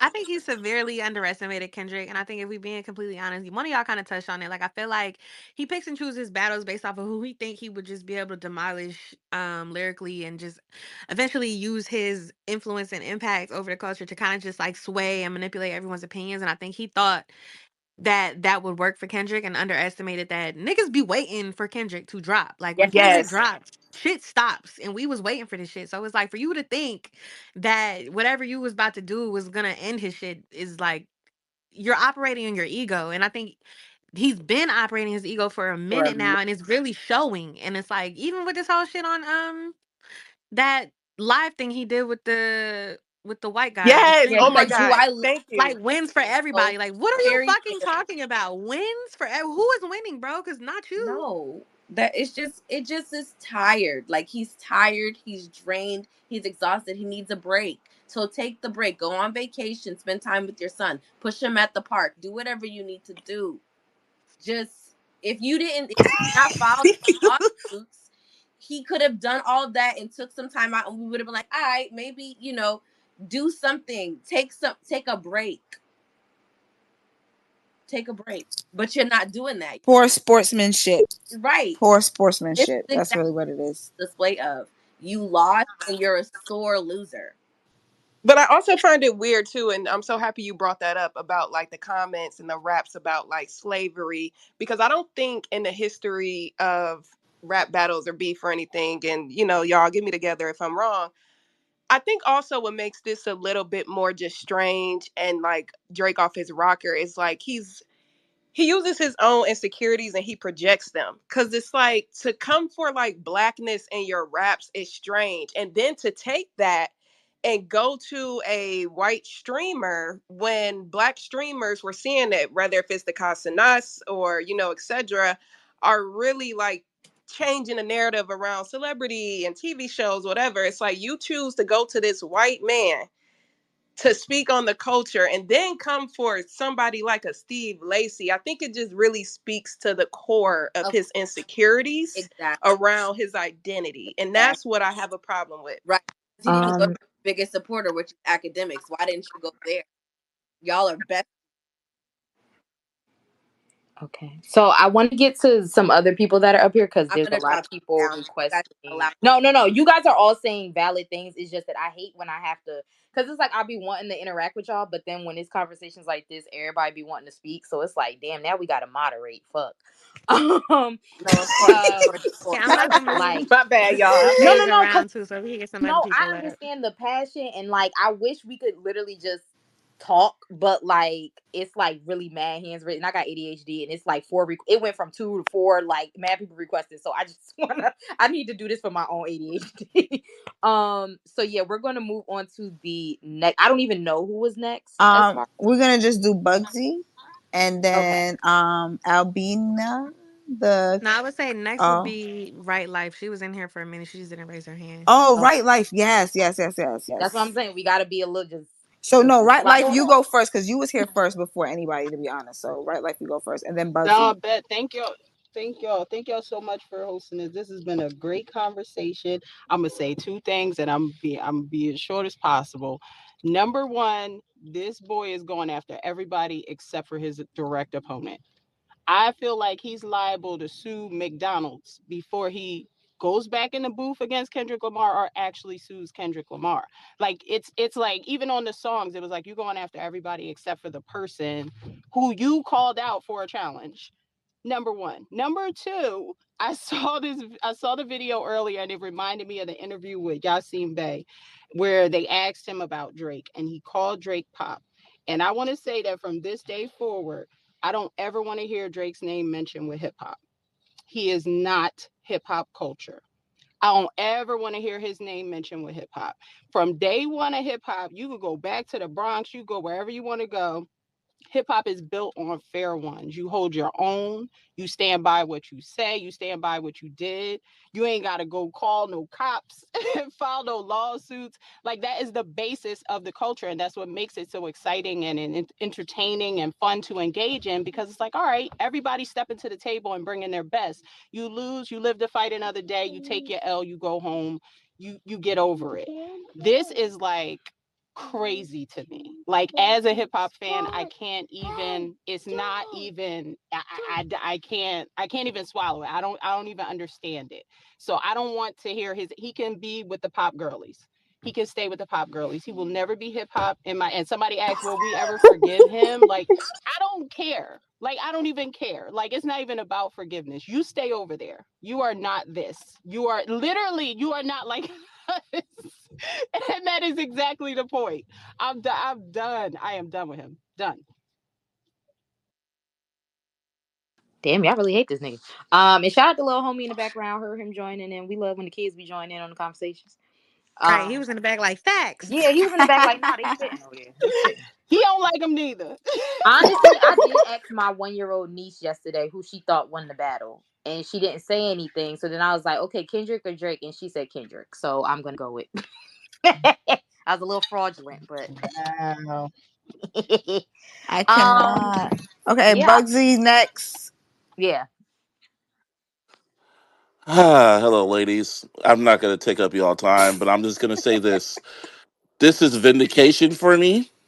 He is and will forever will be a bitch ass nigga. This L is so monumental that you have to put it on the Mount Rushmore of L's. in hip hop, and he's the only one. This is bad. He has forever tarnished his legacy. No one's ever going to take him serious again. It's over. Sure, he'll have his stands. Sure, he'll sell out a few arenas and shit like that. But no one within the culture, and nobody respectable within the culture, will be seen next to him. And if you are seen next to him, we're going to give you that side eye. He is now a bitch ass nigga, and that's how he will be preferred. I'm not even going to call him Aubrey no more. I'm going to call him the bitch ass nigga. Starting today. Yeah. Starting today, he will be known as the bitch ass nigga. That's all I gotta say. Oh, every time you come in our spaces, you be having me crying because you be dead ass. No, Like Aaron's very serious in this. vessel popping out the neck. Oh my god. I hate the way that you walk, the way you talk. I Walk hate the the way way that that you you talk. talk. I hate the way. Yeah, that was me. I wrote that, not Kendrick. I wrote that. Don't say that too loud. People might sue you. Right. I know, right? Honestly, I might start putting out some lawsuits. I ain't gonna hold you. I might sue my grandmother. He told me to cut her No off. way. Cut my granny Who off. next? All right. We gonna go with Who's next? Abini, Fucking let's go. the Tippy. I'm gonna just say Tippy. Yeah. Okay, my bad. I'm a little high. Okay, so we're No, gonna you go with good. You Tippy. good. Holding Black, Nameless. Who was this? Oh, Anessa. We gonna go with Anessa after Holding Black. Okay, go ahead though. Tippy. Okay. First of all, this is a great space. I love it so much. I love the last one too. So I appreciate you guys for Thank giving me the space to you. talk.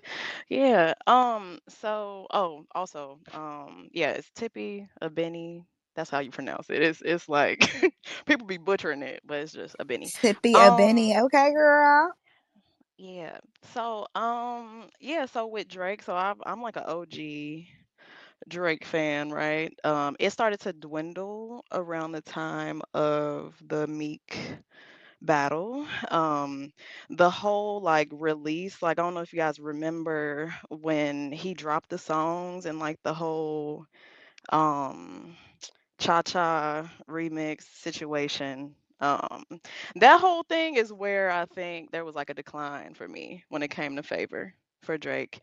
And it just dwindled as time went on. Um, he hasn't really been someone that I've like gravitated towards. I've always felt like um after that point, it's like there's like a lack of quality or effort going into his music. It's like I don't know, it lacks substance. It's something that's like missing, right? I'm like a big nothing was the same truther. That's my album or whatever. And after that, I just kind of felt like, okay, he's okay with being like what everybody likes to call him, like a vulture of sorts. And I felt like that was very inappropriate with the whole drum thing. And then we've just seen things um, take place as time has went on. So I knew he would take the bait with the whole battle. This coming about, the whole lawsuit thing, it doesn't surprise me per se, but I just find it very odd. This whole year has been very odd to me. Like, um, everything not landing, that doesn't shock me.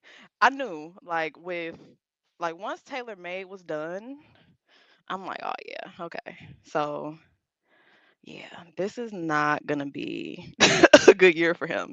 Like, I knew people would be mad about the Pac um AI situation, especially at a time like this. Like I knew that that wouldn't land at all, but also there was just a lack of effort with it. It was like OVO was like kind of taunting Kendrick as if he wouldn't step outside, as if he wasn't the first one to throw a blow. Like, and yeah, I'm just kind of like over him. Like, I don't feel like he's very tone deaf to me. He's very tone deaf. Some of the bars about women, about black people, it's just very like I don't know. You would think he lives like in this bubble where he isn't aware that he operates within blackness. Like you are, you're half. You know what I'm saying? Like act like it. Like act like you actually value this half that you got. Like act like you come from a musical family and you have like a, halfway rich heritage. Like, it's very much giving I'm using the privilege that I do have, you know. And I don't know, I can't rock with it. Um yeah, that's kind of all I have. I'm kind of nervous. I haven't spoken in the space in a long time. So, I honestly feel like part of that has to do with the fact that he's not American black. I think a lot of times we just kind of assume as a black person, whether you are from the UK, from the islands, from Toronto, wherever that is, that you just understand and you're going to just act on code. But I feel like the true. fact that he is from Canada, there's that layer. And there's also the layer that he's wealthy. He's a wealthy man that's not from America. So it's like he kind of he's in his own bubble. It's literally what you said. Like I feel like once you reach a certain level of wealth, you have to be in a different bubble. Like you're not affected by the shit that black Americans are affected by, on top of the fact that you're not black American. True. So I think that with that understanding though, I feel like if you're gonna be in this culture with us, there is a level of being a student of the game that you have to be if you're going to try to use our culture to elevate yourself. So if you're not going to be a student of the game, then this is the shit that happens to you. And it's just like, this is your own fault. Hmm. Yep. I agree. I agree. Yeah. He's something else. He's something else. And yeah, when all this happened, it's like, yeah, he's trying to literally remove himself from the conversation. Like he doesn't want to be a part of the like GOAT conversation anymore. Like just so many missteps, so many L's. Whew, it's been a bad year for him. That's why his hair is missing. You know, that's why that ceiling missing. It's just been a rough year, you know. So prayers. That's all I got. Let's go, Anessa and then Tori. Hi, can y'all hear me? It's a little loud where you at, but we can hear you. Okay, sorry, I'm on my way to Houston. Y'all know I'm always doing something. So, I had 3 points I wanted to kind of get off. The first one is, I'll just start from like the conception of Drake, like as a fan. You know, 2008. I think that what he's done now is kind of like undo all the work that he did to gain credibility. And there was a point where he was very credible in the sense of people started to respect him as like the nerd who kind of like took on, that embodiment of like, yeah, I might be an actor, but at the end of the day, you can't deny that I have bars and I make great music. Um, and even just his credibility, which this is debatable, but some would say that he's a culture vulture and he would go to different areas and different scenes and then like um, take their style or whatever the case is. But I would argue that when all of that was happening, a lot of people did see him as someone who was lending opportunity, even if he was quote unquote stealing the sound. Like the Carishas and JTs were not mad at, you know, everybody get your motherfucking roll on. When I went to Jamaica talking to locals in Jamaica, they were not mad at that. They were actually saying like they love Drake despite of what people are saying, just because um, he comes to the city and he actually shows love. He puts artists on. Popcom wouldn't be as big globally if it wasn't for Drake. Those types of things. So just to keep it, I guess, non-biased on that point, he kind of like undo what he'd done and do something that he's always like deeply wanted. Um, I know Joe Budden has spoken on this in the past, and the reason why like Joe Budden has always got at Drake is because regardless if Joe Budden always had only had one hit, Joe Budden came from mood music tapes. He came from battle culture. And so that those things is like that's the type of credibility that Drake always wanted in the streets that he couldn't get. And so it was like, okay, yeah, I might have only had one hit, but at the end of the day, you care about my opinion and my validation because I'm cut from a cloth that you only wanted to be cut from. And I think that he was so close to really being the boy, as they call him, but he's kind of undid like all of his hard work with all the antics.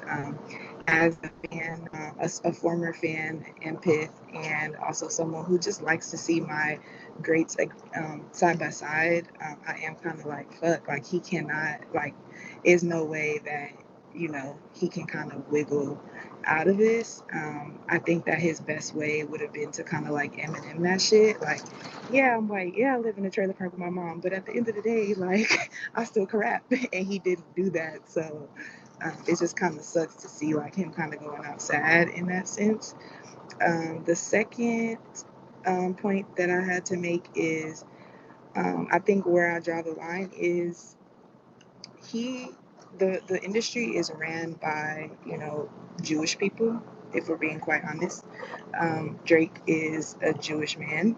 And I think that it's free Palestine to the day I fucking die. And to see him kind of using this to his advantage, in a sense, and using that privilege to me is kind of like, fuck, like, you really had to like go outside in that sense. And then the third thing, which was my original reason I came up here, was I had a question for Jan.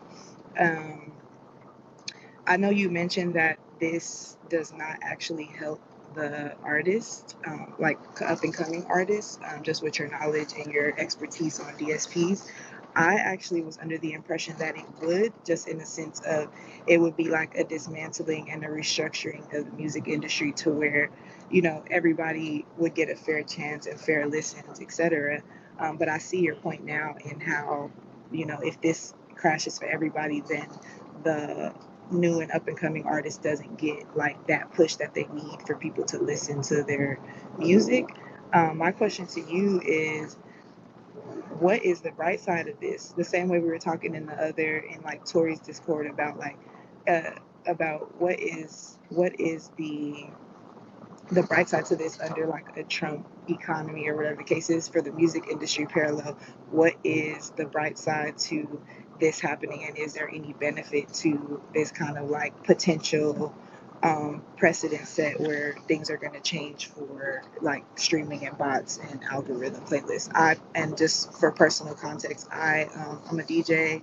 I used to basically stream on all platforms, Spotify, Tidal, Apple Music, all that.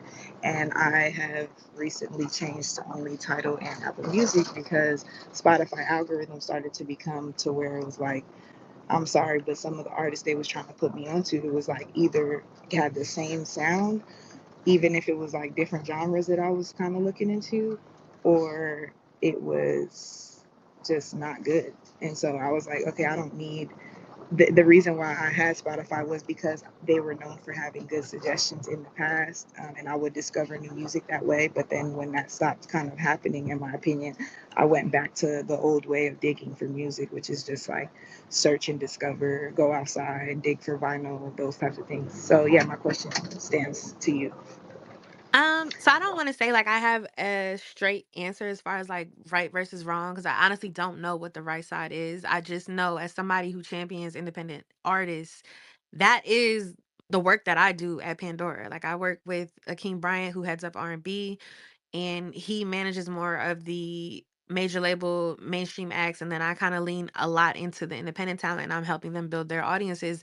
So my experience with everything that's happening is through the lens of building audiences for independent talent. So if I cannot utilize algorithmic playlisting to help them build their audiences, then I don't know how we can help y'all. Because outside, like, of course we have editorial, but editorial is capped. Like, there's, for example, for context, if you look at like a Chris Brown radio on Pandora, because I work for Pandora. So if you look at Chris Brown radio versus like indie R&B station, which is our editorial, the artist seed, which is what we call all those different artist channels, has, I want to say Chris Brown has over 2 million a week versus indie R&B, which has maybe 4,000 a week. So if we can put you in rotation in front of 2 million a week versus 4,000 a week, I don't even have to explain. So it's like, if I can't do that for you to help you grow your audiences, then you have to do that yourself. And that's hard. Like, the problem we face now is, which isn't necessarily a problem, but it is a problem, is the barrier to entry to get into music and be an artist is gone. I don't even say it's lower. There is no barrier to entry. Like, anybody could be an artist. You could upload some shit from your phone and boom, you're an artist. If it goes viral, you can potentially be the next big star. You don't have to put in no legwork, nothing. And when you have this many artists in the pool trying to fight for an audience, you need editorial to some degree, and algorithmic programming and all of that help to kind of set you apart from what everybody else is doing. Um, and I understand like that in itself could be problematic to some artists because it's like, well, how are we determining who we're supporting? Because there's a lot of great talent, but I guess like everybody's not going to be a star. It just is what it is. That's the game is the game. So I think that's on you, the artist, to be able to develop your own fan base so that there's kind of this demand for you, so that because of that demand, the result of that demand is now we're also programming you more heavily and putting you in editorial opportunities because there's a demand for your music. So like I think all this stuff works hand in hand. But if we can't help you beyond the things that you're doing for yourself because of now we're not allowed to do whatever algorithm programming or whatever comes to this case, I don't know. Um, then it's like you're handicapped just as much as we are. Right. Would you say though, I know you said that this is not a good thing for the artist, but would you say that this might be a good thing for the industry from the point of view of we can have some type of isolation of celebrity again? Like stars will be stars because they went through all of that and their music actually made it through all the like hustle and bustle? Or would you say that it will work in opposition to where like there's they wouldn't get noticed?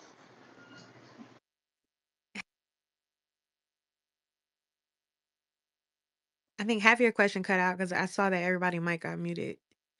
Oh, sorry. I was just saying, like, sorry, that was an Would accident. My bad. it's Oh cool. no, you're good. Would you, the last part of my question was, would it be worse for like like everyone can't be a star. We know that there's a lot of people who make good music now because of technology or because of just music is just like endless at this point. Like it's not as what you call it. But would you say that it would be better for the industry in terms of like us seeing like real stars again, like isolated, like Rihanna's, like isolated Whitney Houston's, isolated, like those types of things where it'll be a separation of celebrity again versus just like everybody got their own little That wave I or could whatever. see that being a thing. Like I think part of the like we don't know of that conversation is we kind of had this talk. I want to say like 2 or 3 spaces ago where we were doing build a star, right? Like we don't even know like definitively how to define what a star of today is in comparison to a star of yesterday. So it's like I couldn't even say yes or no to your question because we still have not even defined what a star of this time or this era is. But I will say I could see just hearing you lay that out, I could see how that would create that separation because now if we cannot give you all of that algorithmic support, excuse me, um, it would literally be on you to build up that superstar listenership. And it wouldn't be in the hands of the DSPs. So you would be able to see organically these people actually fuck with this or they don't fuck with this. And it's not because of the DSPs, it's because of their actual support. Which I think tying this back to the original conversation, I believe that and I think you can see it. Like a lot of this Kendrick, the listenership is not that shit is organic. So I also feel like in all of this beef, Drake underestimated that his fan base essentially like I feel like he thought that people wasn't really fucking with Kendrick and I think that's what's clear with a lot of what's being alleged in this lawsuit. Like I feel like he thinks this shit is just all paid for and it's like nigga, we listening to this shit like for real. Um, so again, just to answer your question, I really do feel like I can see how that would be a result, like where we can see what people are actually supporting if we can't essentially put streams behind certain things. Um, but again, I think with just the way like audiences are so segmented now that we kind of have to find the audiences for y'all, in addition to the artists doing the work on the back end to market their music. So I just feel like there's pros and there's cons. So it's just kind of like I don't know. You got to figure out how that works for you. Got you. Well, I just want to say you guys was on perfect timing because as soon as we got out of the GNX discourse, I was like, I really hope that they do another one. And you guys answered my prayers. So thank y'all. Thank you for joining, girl. Thank you. All right, who's next? I think Tori and then Holden Black. Okay. I'm just Yeah. gonna request if we could just like really make the statements or questions as concise as possible because we're like at 4 requests. We're trying to like move it as fast as possible. We want to give everyone a chance to speak. So just yeah. All I want to say is that I'm happy that Kendrick is forcing the general public to acknowledge this higher moral standard in the rap culture. And we keep asking about the industry. Is it good for the industry? Is it bad? It's good for the culture because we needed some type of we see that we were under this spell for so long and nobody was going to do anything about it.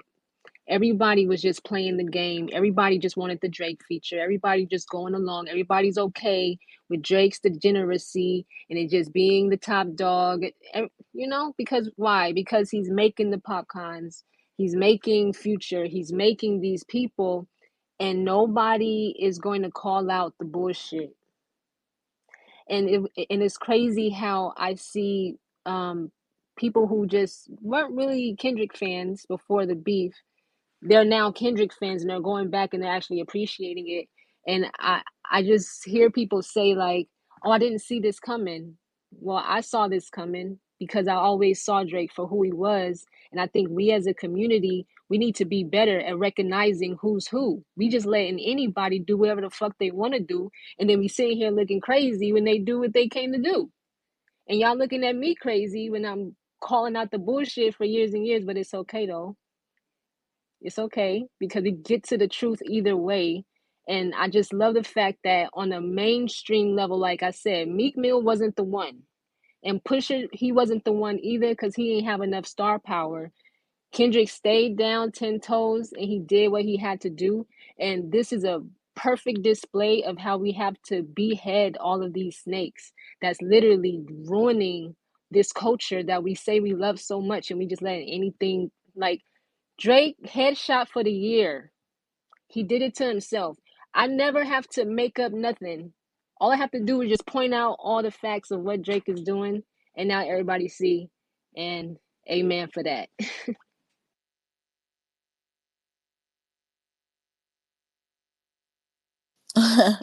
Thank you, Tori.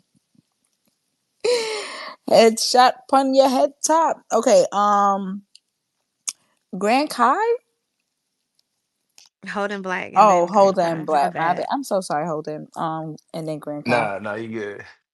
What's going on, y'all? Sending love from LA. Shout out to the ladies that set this spaces up. Uh, First thing I just wanted to say is that I think in a few years down the line, we really gonna look back at Euphoria as the best track that came out of this whole ordeal because it's almost prophetic to what's everything that's been going on for the last 6 months. But I wanted to take it off of culture and industry real quick because I think Drake lost the culture a little while ago, even before this lawsuit. So, us kicking his back end isn't really telling to, how people feel. I feel like everyone's felt like that for a little while. But I've kind of been noticing that there's been a underlying fight with really the tech and music industry. And with Drake now being like the biggest artist and taking on UMG, it's kind of giving me just more thought process into like what tech might be involved in this.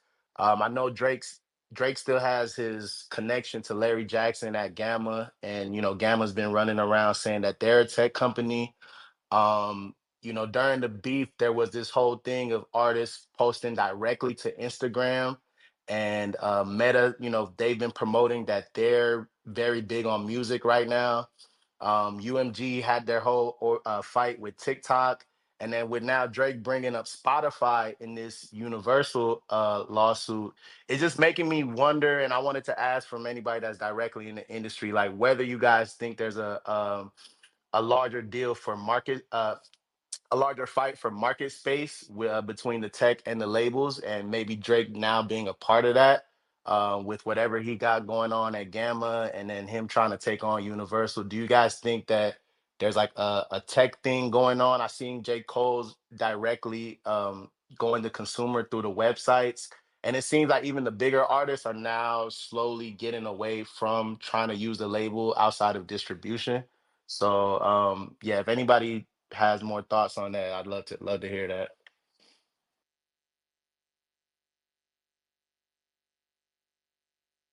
I guess I will say I don't honestly have an answer to all of your question, but what trend I've seen happen over the last 3 years that I've worked in streaming is that independence is the future of music. I've been saying that for a really long time now. I think that what we're seeing is because this idea of what the major label can do for an artist is kind of crumbling. And that's not to say that they're obsolete, right? Like, I don't want to say that major labels are obsolete.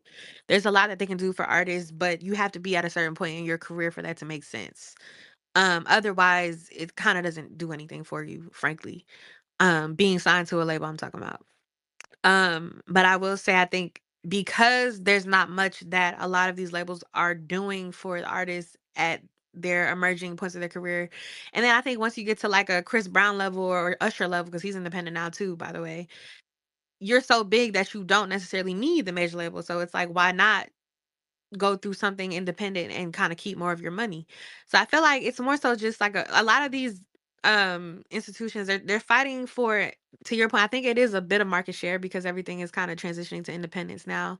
You even see some of the major labels are picking up more independent labels and partnering up with distributors. So everything is kind of leaning independent, and I think that's what we're seeing.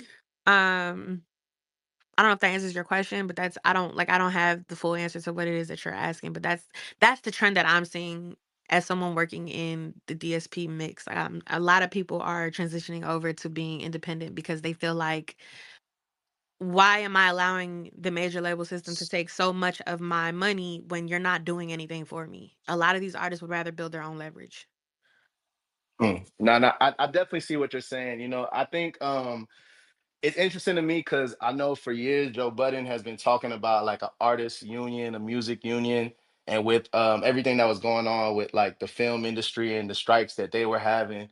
One thing that he kept bringing up was that it's going to take like a Drake or somebody to kind of break through that wall and set forth the path to like a union or something.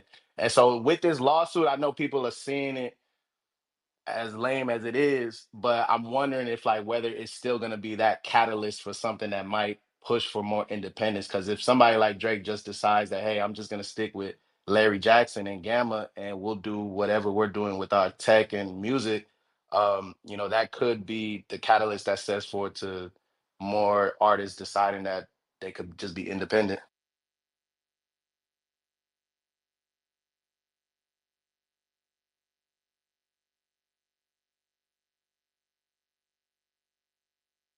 Like somebody in the comments said, "Use it's more bang for your buck when you rep yourself, and if you have the network and the net worth to do so." And that's kind of sums up what I was trying to say. I completely agree with that, and I think what we're seeing happen in the industry is literally that. If you feel as though you can make more money and have more of an impact representing yourself and having your own independent team and just figuring the shit out on your own terms, that's what you're gonna do, and it honestly makes more sense for a lot of people, in my opinion.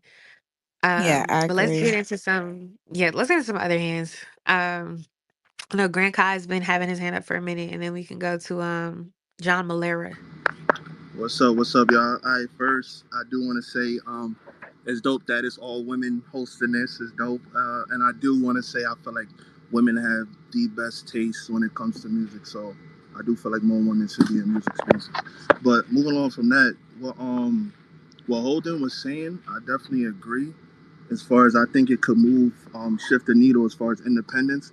But that's my problem. I feel like it took someone like Kendrick bringing a system like Drake down, for him to finally do the right thing, And I feel like, with, that's corny in itself because you've been had the power to call us out because this is a system you were using, and because it's now falling back on you, now you want to make it seem like, oh, matter of fact, and I feel like this is a card. Drake is a strategic person, so I would think this is a card he's been holding in case someone like this came at him. So I feel like you could have did this years ago when you saw the system and saw what they was doing for you. You know what I'm saying? So that's that. And when I think about this whole battle and beef, I don't look at it as Kendrick versus Drake. I look at it as the culture versus the system. When I think of Drake, I don't look at Drake as just an artist. And by the way, before I go on, I'm a huge Drake fan. I've been a fan. I grew up on Drake. He inspired me, some of my music and stuff. So it's not hate. It's just being morally and talking about what I think is, it is what it is. But at the end of the day, like, um, Drake is a system. So when you think of Drake, you think of the deals he has with Lucien and the higher ups. You think of his skin color. You think of his basically his white privilege. Then you think of him having a percentage of all these artists. So it's like not only are you benefiting from the system, in this whole beef, you're getting money from the Kendrick songs and whatever else is coming out. So it's like even when people go and say, "Oh, well, how could you hate on Drake and he's been helping the culture and he got this guy on, this guy on." Why wouldn't I put this guy on when I'm making money off this guy? Whatever light I give him is putting more money in my pocket. So not to say he had like he taken away from what he done for other people because he didn't have to do it at all, but we forgetting that him helping those people did more help for himself because one is putting money in his pocket. Two is gaining him more cultural exception, and you know what I'm saying. So I feel like it was more so of a business move for him with these people he's helping. Um, and then to move along from that, um, yeah, I feel like Drake's music always has been missing a soul connection, which is why artists like XX and stuff is a threat. Kanye is a threat because Drake is very good at his pen, and he has a ear candy voice, which is what makes his music transcend to the world, whatever. But when it comes to soul connection, nobody, I can't speak for everybody, but I've never felt that soul connection where I feel like he's like, a sibling of mine, or I could really relate to this guy. It's always just he's a great musician, great music, ear candy. You know what I'm saying? And his music is formulated, and that is the missing piece. So and yeah, to go back to the whole point and topic is I think Kendrick is just trying to take the system down. It could be anybody in that position. I think Kanye doesn't like the system, not Drake. He don't like the system that falls under the Drake name. And yeah, to end it off, I think Drake is doing this at a perfect time because he does not want to hear "Not Like Us" at the Super Bowl, and that's point blank. So yeah.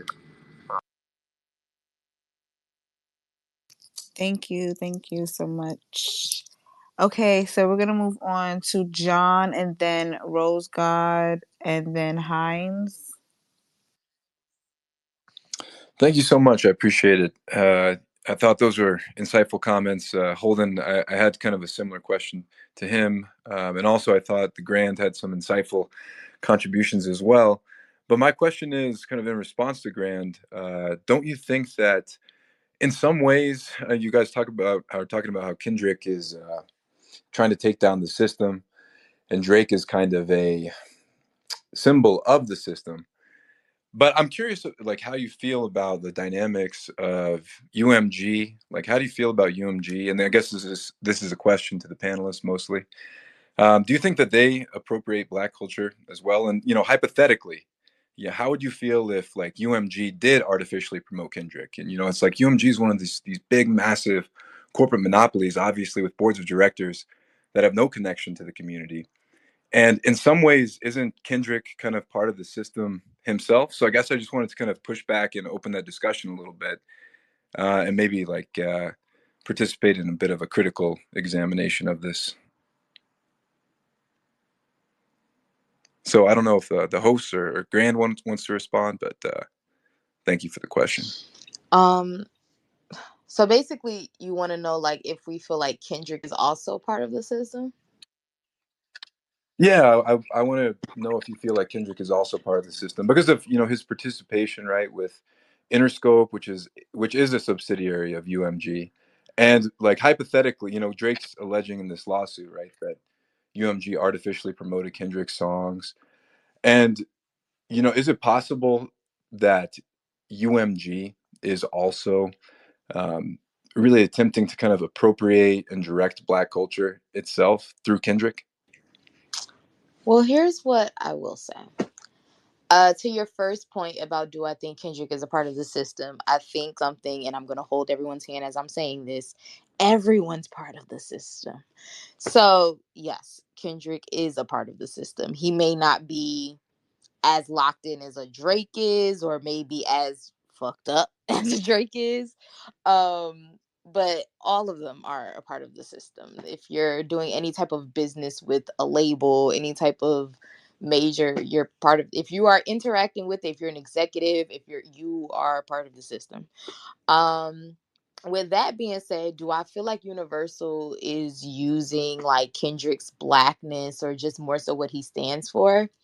I think that's a deeper conversation about how I think artists in general might utilize their a certain aesthetic or whatever, because it's not just black people, it could be Hispanic, whatever, like kind of latch onto their culture and then find ways to market it. And I think that's just across the board. And that's no diss to Kendrick or even Beyonce or anyone like that who does that.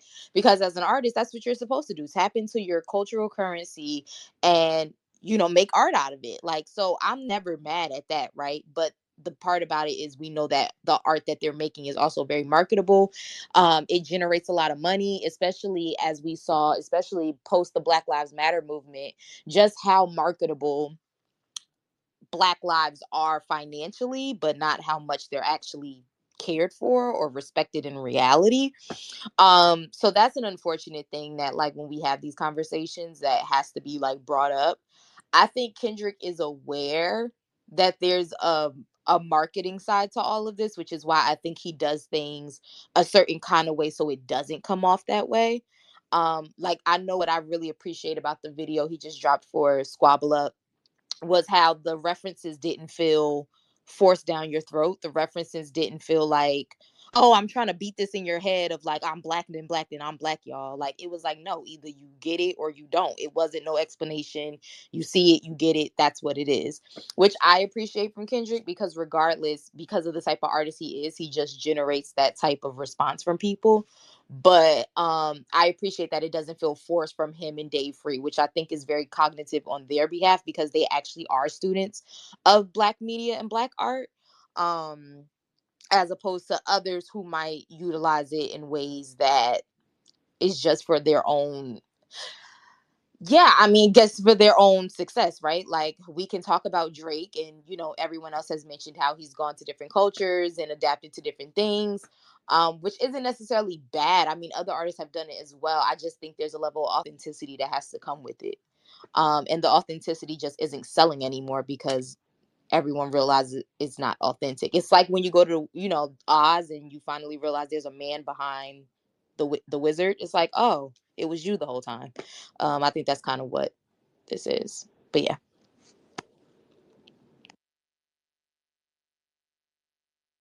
Okay, dope, dope. So we have Heinz next, and then Ace Pro, and then Dio.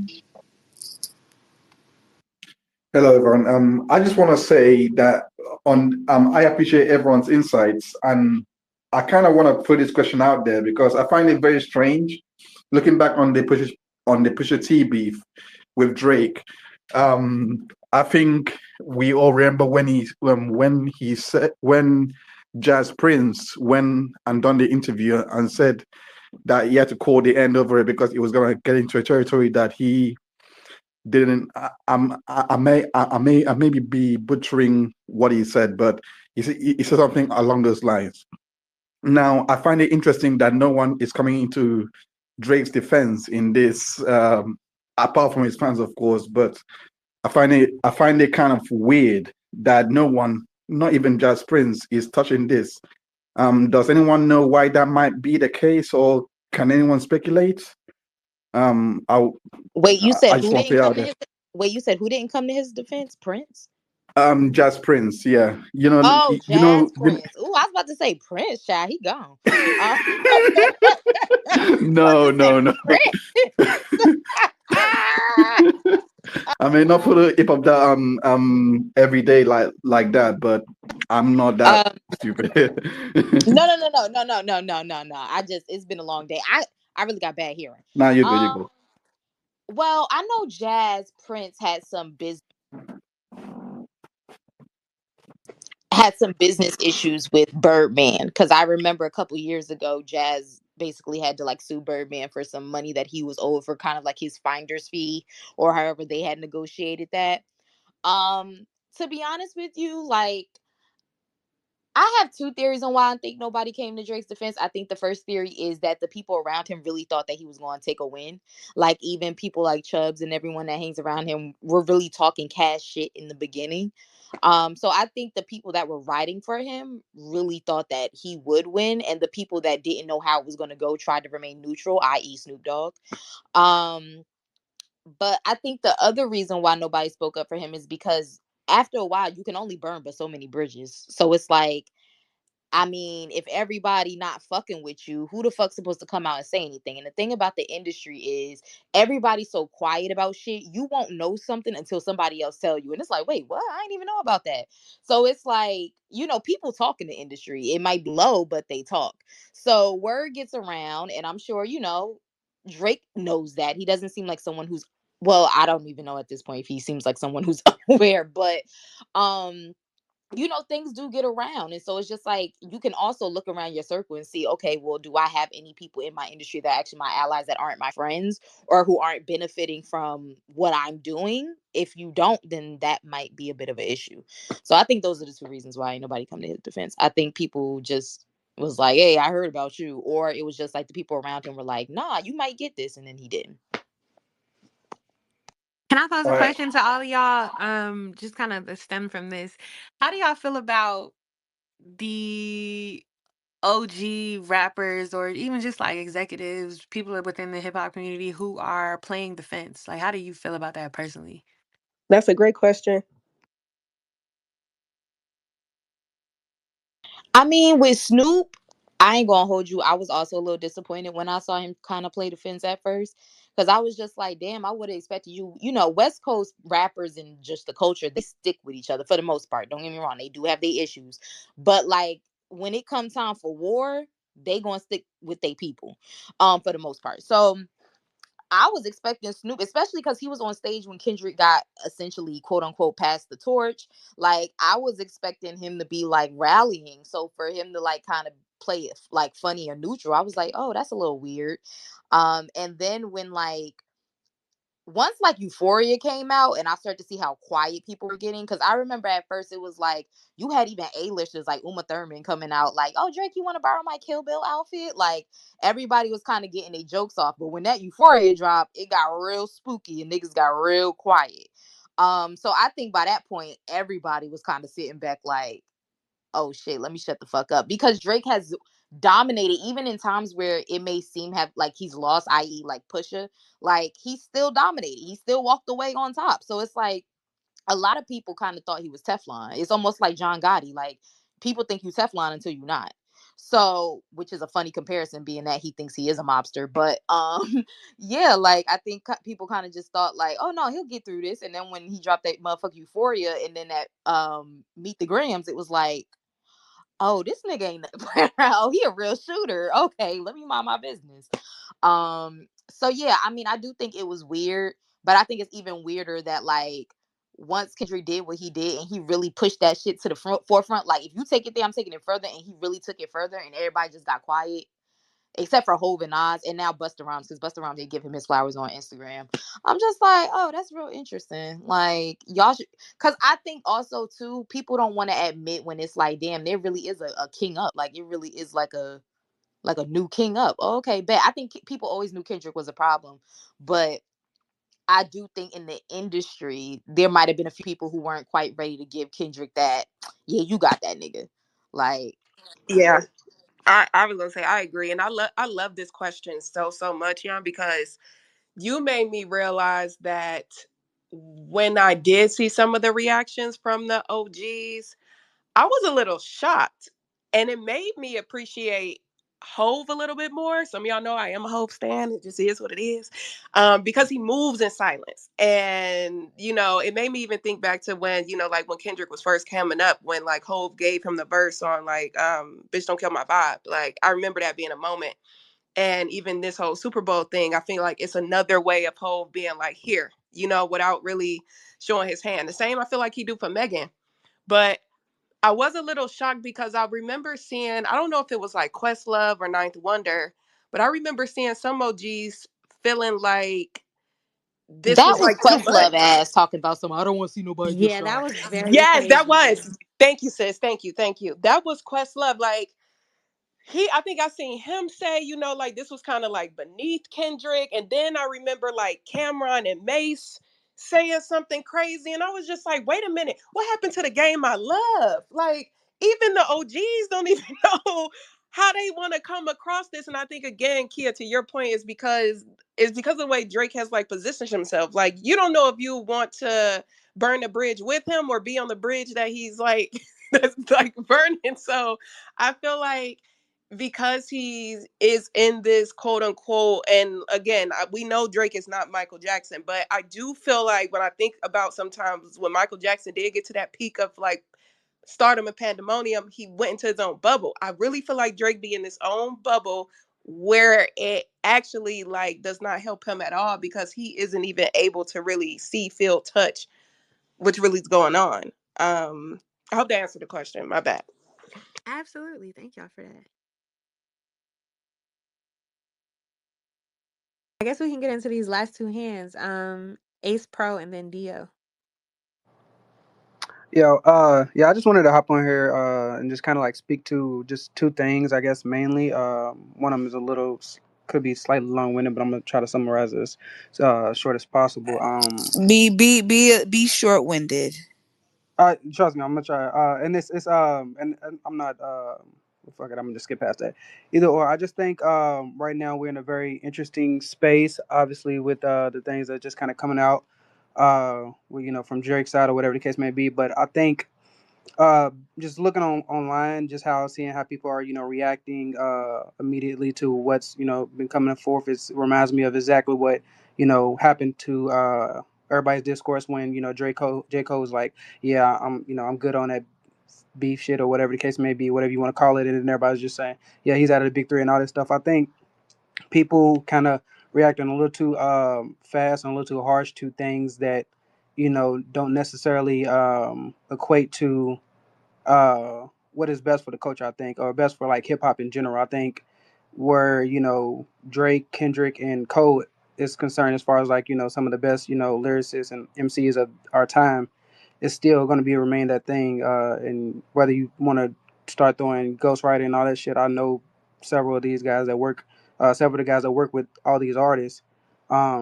It's still a kind of a dangerous thing to kind of be like devaluing what their work that they put in to get to where they are. And that's also, if you're a Drake fan or if you're a Kendrick fan and you're devaluing Drake, then that's kind of devaluing Kendrick in the sense that like Kendrick beat Drake at rap, like for this period of time, and to take away Drake's accomplishments or Drake's skill, where not only do Kendrick values his skill to a degree, but also the ones before, whether it be Wayne, whether it be Jay-Z, et cetera, et cetera.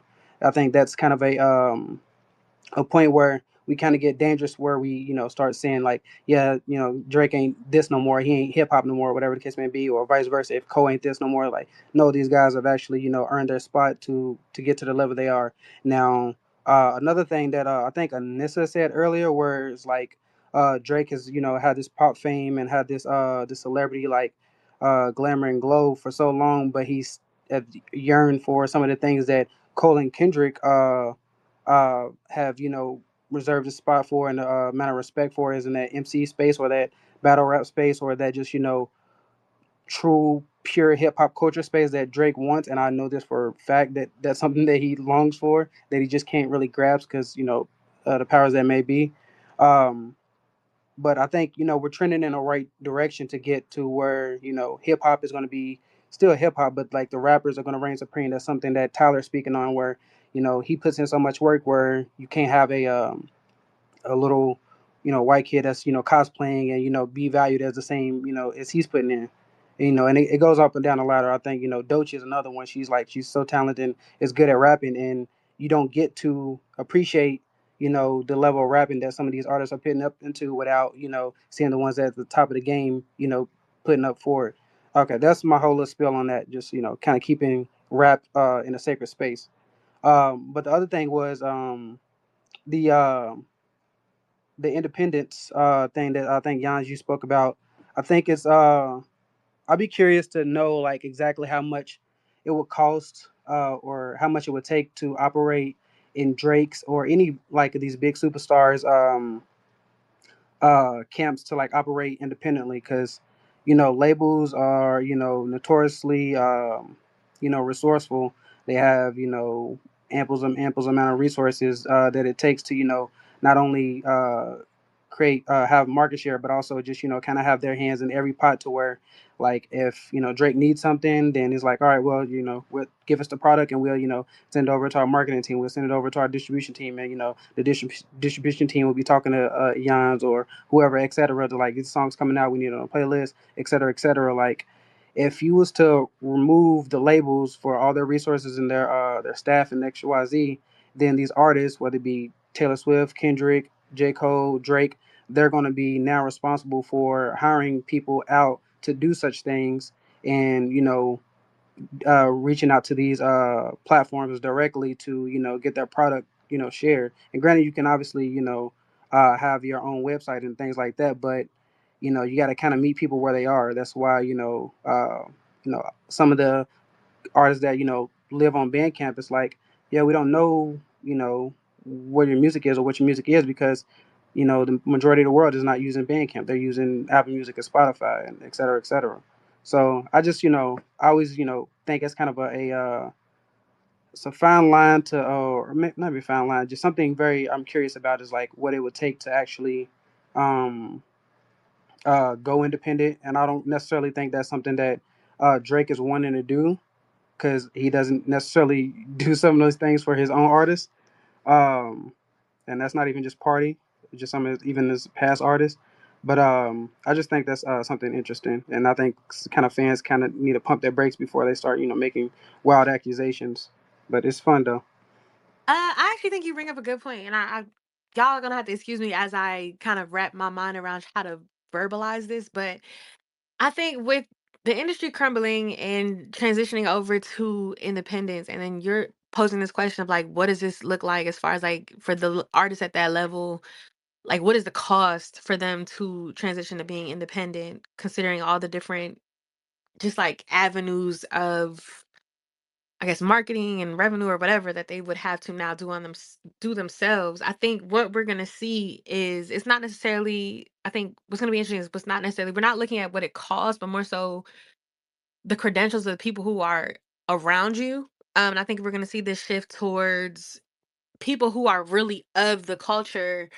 Um, be put in position around certain artists, because you're going to need that cultural currency to continue to be relevant. Like, you're going to need the PR person or the social media person who knows the right people to tap or knows the right thing to say, because they are actually of the culture. It's not AI formulating tweets for you all week. It's not the white guy, and it's no shade to white people, but the white guy who loves hip hop for the last 5 years. Like, you now have to go with the black kid who's been a student of the game for his entire life. Like, he loves hip hop, he knows the history, and he can give you that context to help your marketing campaign run smoother. Like, I think what we're gonna see now is a shift to people who actually should be working this music, in my opinion. Like, that's kind of where I stand on it. So I guess when we talk about like what could be a benefit of all this, I feel like now, and just thinking about this and having this conversation with y'all, like that could be a benefit. It's like you kind of open up the door for people who really belong in these positions to really get their shit off, because artists are going to want to lean into these people to have them on their teams to uphold the standard of what it looks like to be a part of Black culture. Like, you can't just get in because you have a million followers as an influencer, so they just gonna hire you because of that. Like, you're gonna need a little bit more credentials than that to, I guess, help these artists sustain and grow their careers, if that makes sense. No, it makes perfect sense. Like, I was just curious about like your stance on it and stuff like that. But no, I appreciate you for sure. And then somebody said in the comments, we got to bring back gatekeeping, and I feel like to some degree that's kind of what I'm saying. Like, if we're not gonna rely on these huge label budgets, you're gonna have to rely on gatekeepers to some degree, because the gatekeepers are the people who really are of and from and understand the culture. Like, and that's the people who you're going to want around you to help you build your career further than it is now. But let's get to this last hand. Dio, you've been up here for a really long time. We appreciate your patience. No problem. Can you guys hear me? Yes, we can. Oh, I want to say like I thank you for like hosting this space and having this like great dialogue and whatnot.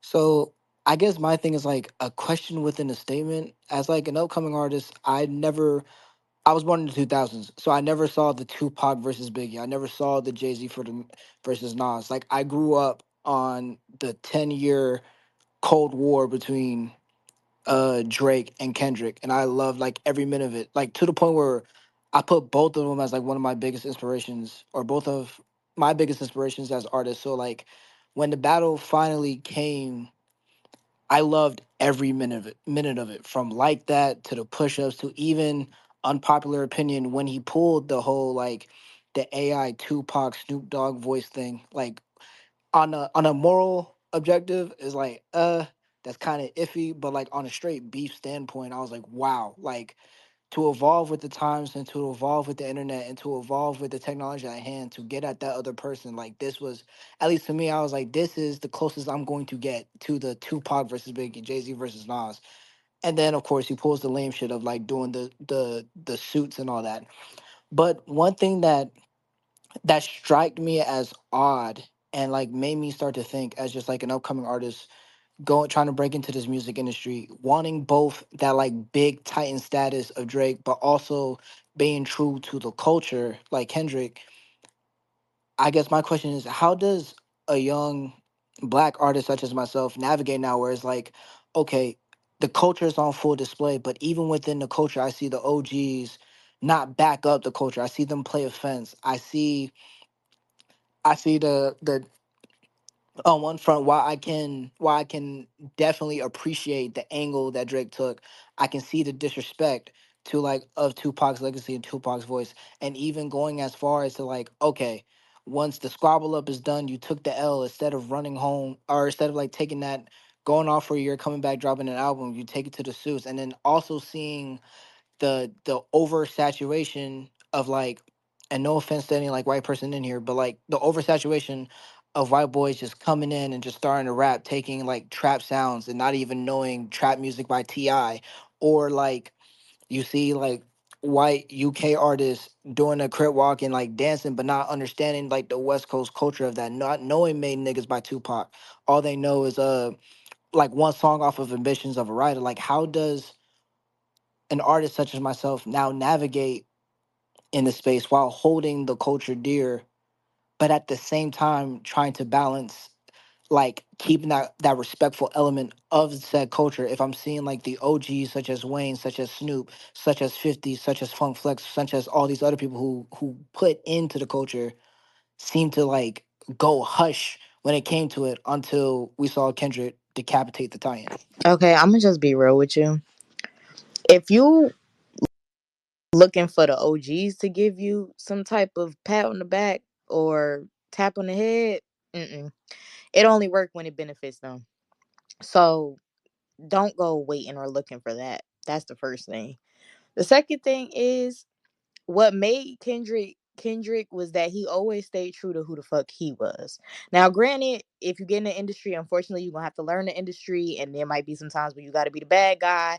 It is a flawed system, unfortunately. So you got to make sure that the people around you are 100, so that when y'all got to do business, it still is at a level of integrity. Even if you got to do something that you feel like, this is a little like business, but whatever. At least I got my niggas with me, and I know we doing it for whatever, true reason we're doing it for. The third thing I would tell you is that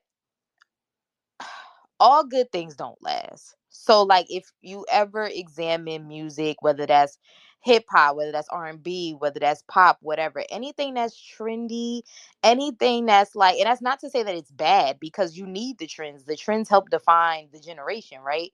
But anything that like almost feel manufactured, it never really lasts long. So that's also important to keep in mind. The Other thing to keep in mind is there is a way that you can still be true to yourself, and it's going to meet who it needs to meet. There's millions and millions of people in this world.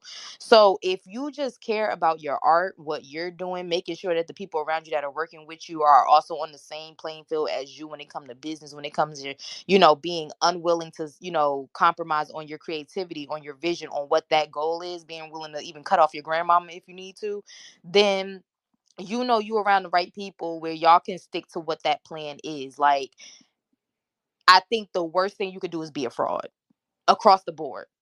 So just don't ever lose that integrity, because as long as the shit is good, people gonna meet you where they need to meet you. And like I said, it's gonna be some times where you dealing with business where you might have to do something, not do something like crazy, like, like no bullshit, but it might come a time where you gotta be like, all right, well, this isn't necessarily what I would want to do, but for the sake of business and what's best for me and my niggas, I don't know if you work by yourself or you got a team, but if what's best for us is to do what we need to do for the sake of what our overall end goal is, then we need to do that. Um, we did it. Shit. So Okay. so yeah, like that's like the best advice I could give. I don't want nobody on here that's a new artist, rising artist, anything like that to feel jaded by what the fuck is going on with these niggas, because these niggas been in this industry since 2008, since 2009. Even the system that they're fighting is old. They're old, fighting an old system. You're new, so you should see this as a new awakening for you. Fuck these niggas. Let them fight. Yeah, let them sue each other. Let them fight and sue each other, because then that's going to open up a whole new window for all y'all that want to come in and be executives, be label owners, be artists, be producers, be songwriters, whatever it is that you want to be. That's going to open up a whole new window for y'all. Sometimes burning shit down is rebuilding. So yeah. Understood. Thank you. Okay, Kia. I don't know where that came from. And maybe because I just smoked, but Nah, you ate with that. I Definitely think I just ate with smoked, so that. it kind of But hit. we really appreciate all of you guys for rocking with us for the last 2.5 hours. This was an amazing space. We really did this shit on the fly, and I'm really proud of how this turned out. Like, I feel like y'all had a lot of great input to add. Shout out to Z again. He was an incredible resource. He gave us so much information. I feel like I'm definitely gonna re-listen to this just to kind of just wrap my mind around all the shit that he said alone. Um, but yeah, man. Thank you guys. We are Reasonable Dialogue. This will eventually become a podcast. Make sure y'all follow the Reasonable Dialogue page. Make sure you follow the hosts, Kia, Milan, myself, our co-producer, or our producer. I'm the other co-producer. But our main producer, Jazz, the lovely Jazz. She also had amazing input today as well. Thank you for that, Jazz, as always. Um, and yeah, y'all ain't gotta go home, but y'all gotta get the fuck out of here. Crispy chicken, fresh mustard. You know what? And if y'all want to continue more music conversations, we have a little community on the page, so y'all can follow it and join in. And y'all can have your own conversations. Y'all ain't gotta worry about us. Y'all can go in there and start doing whatever y'all doing. I might pop in and see how y'all doing, but take me out. My Crispy own. chicken, fresh lettuce, and mustard.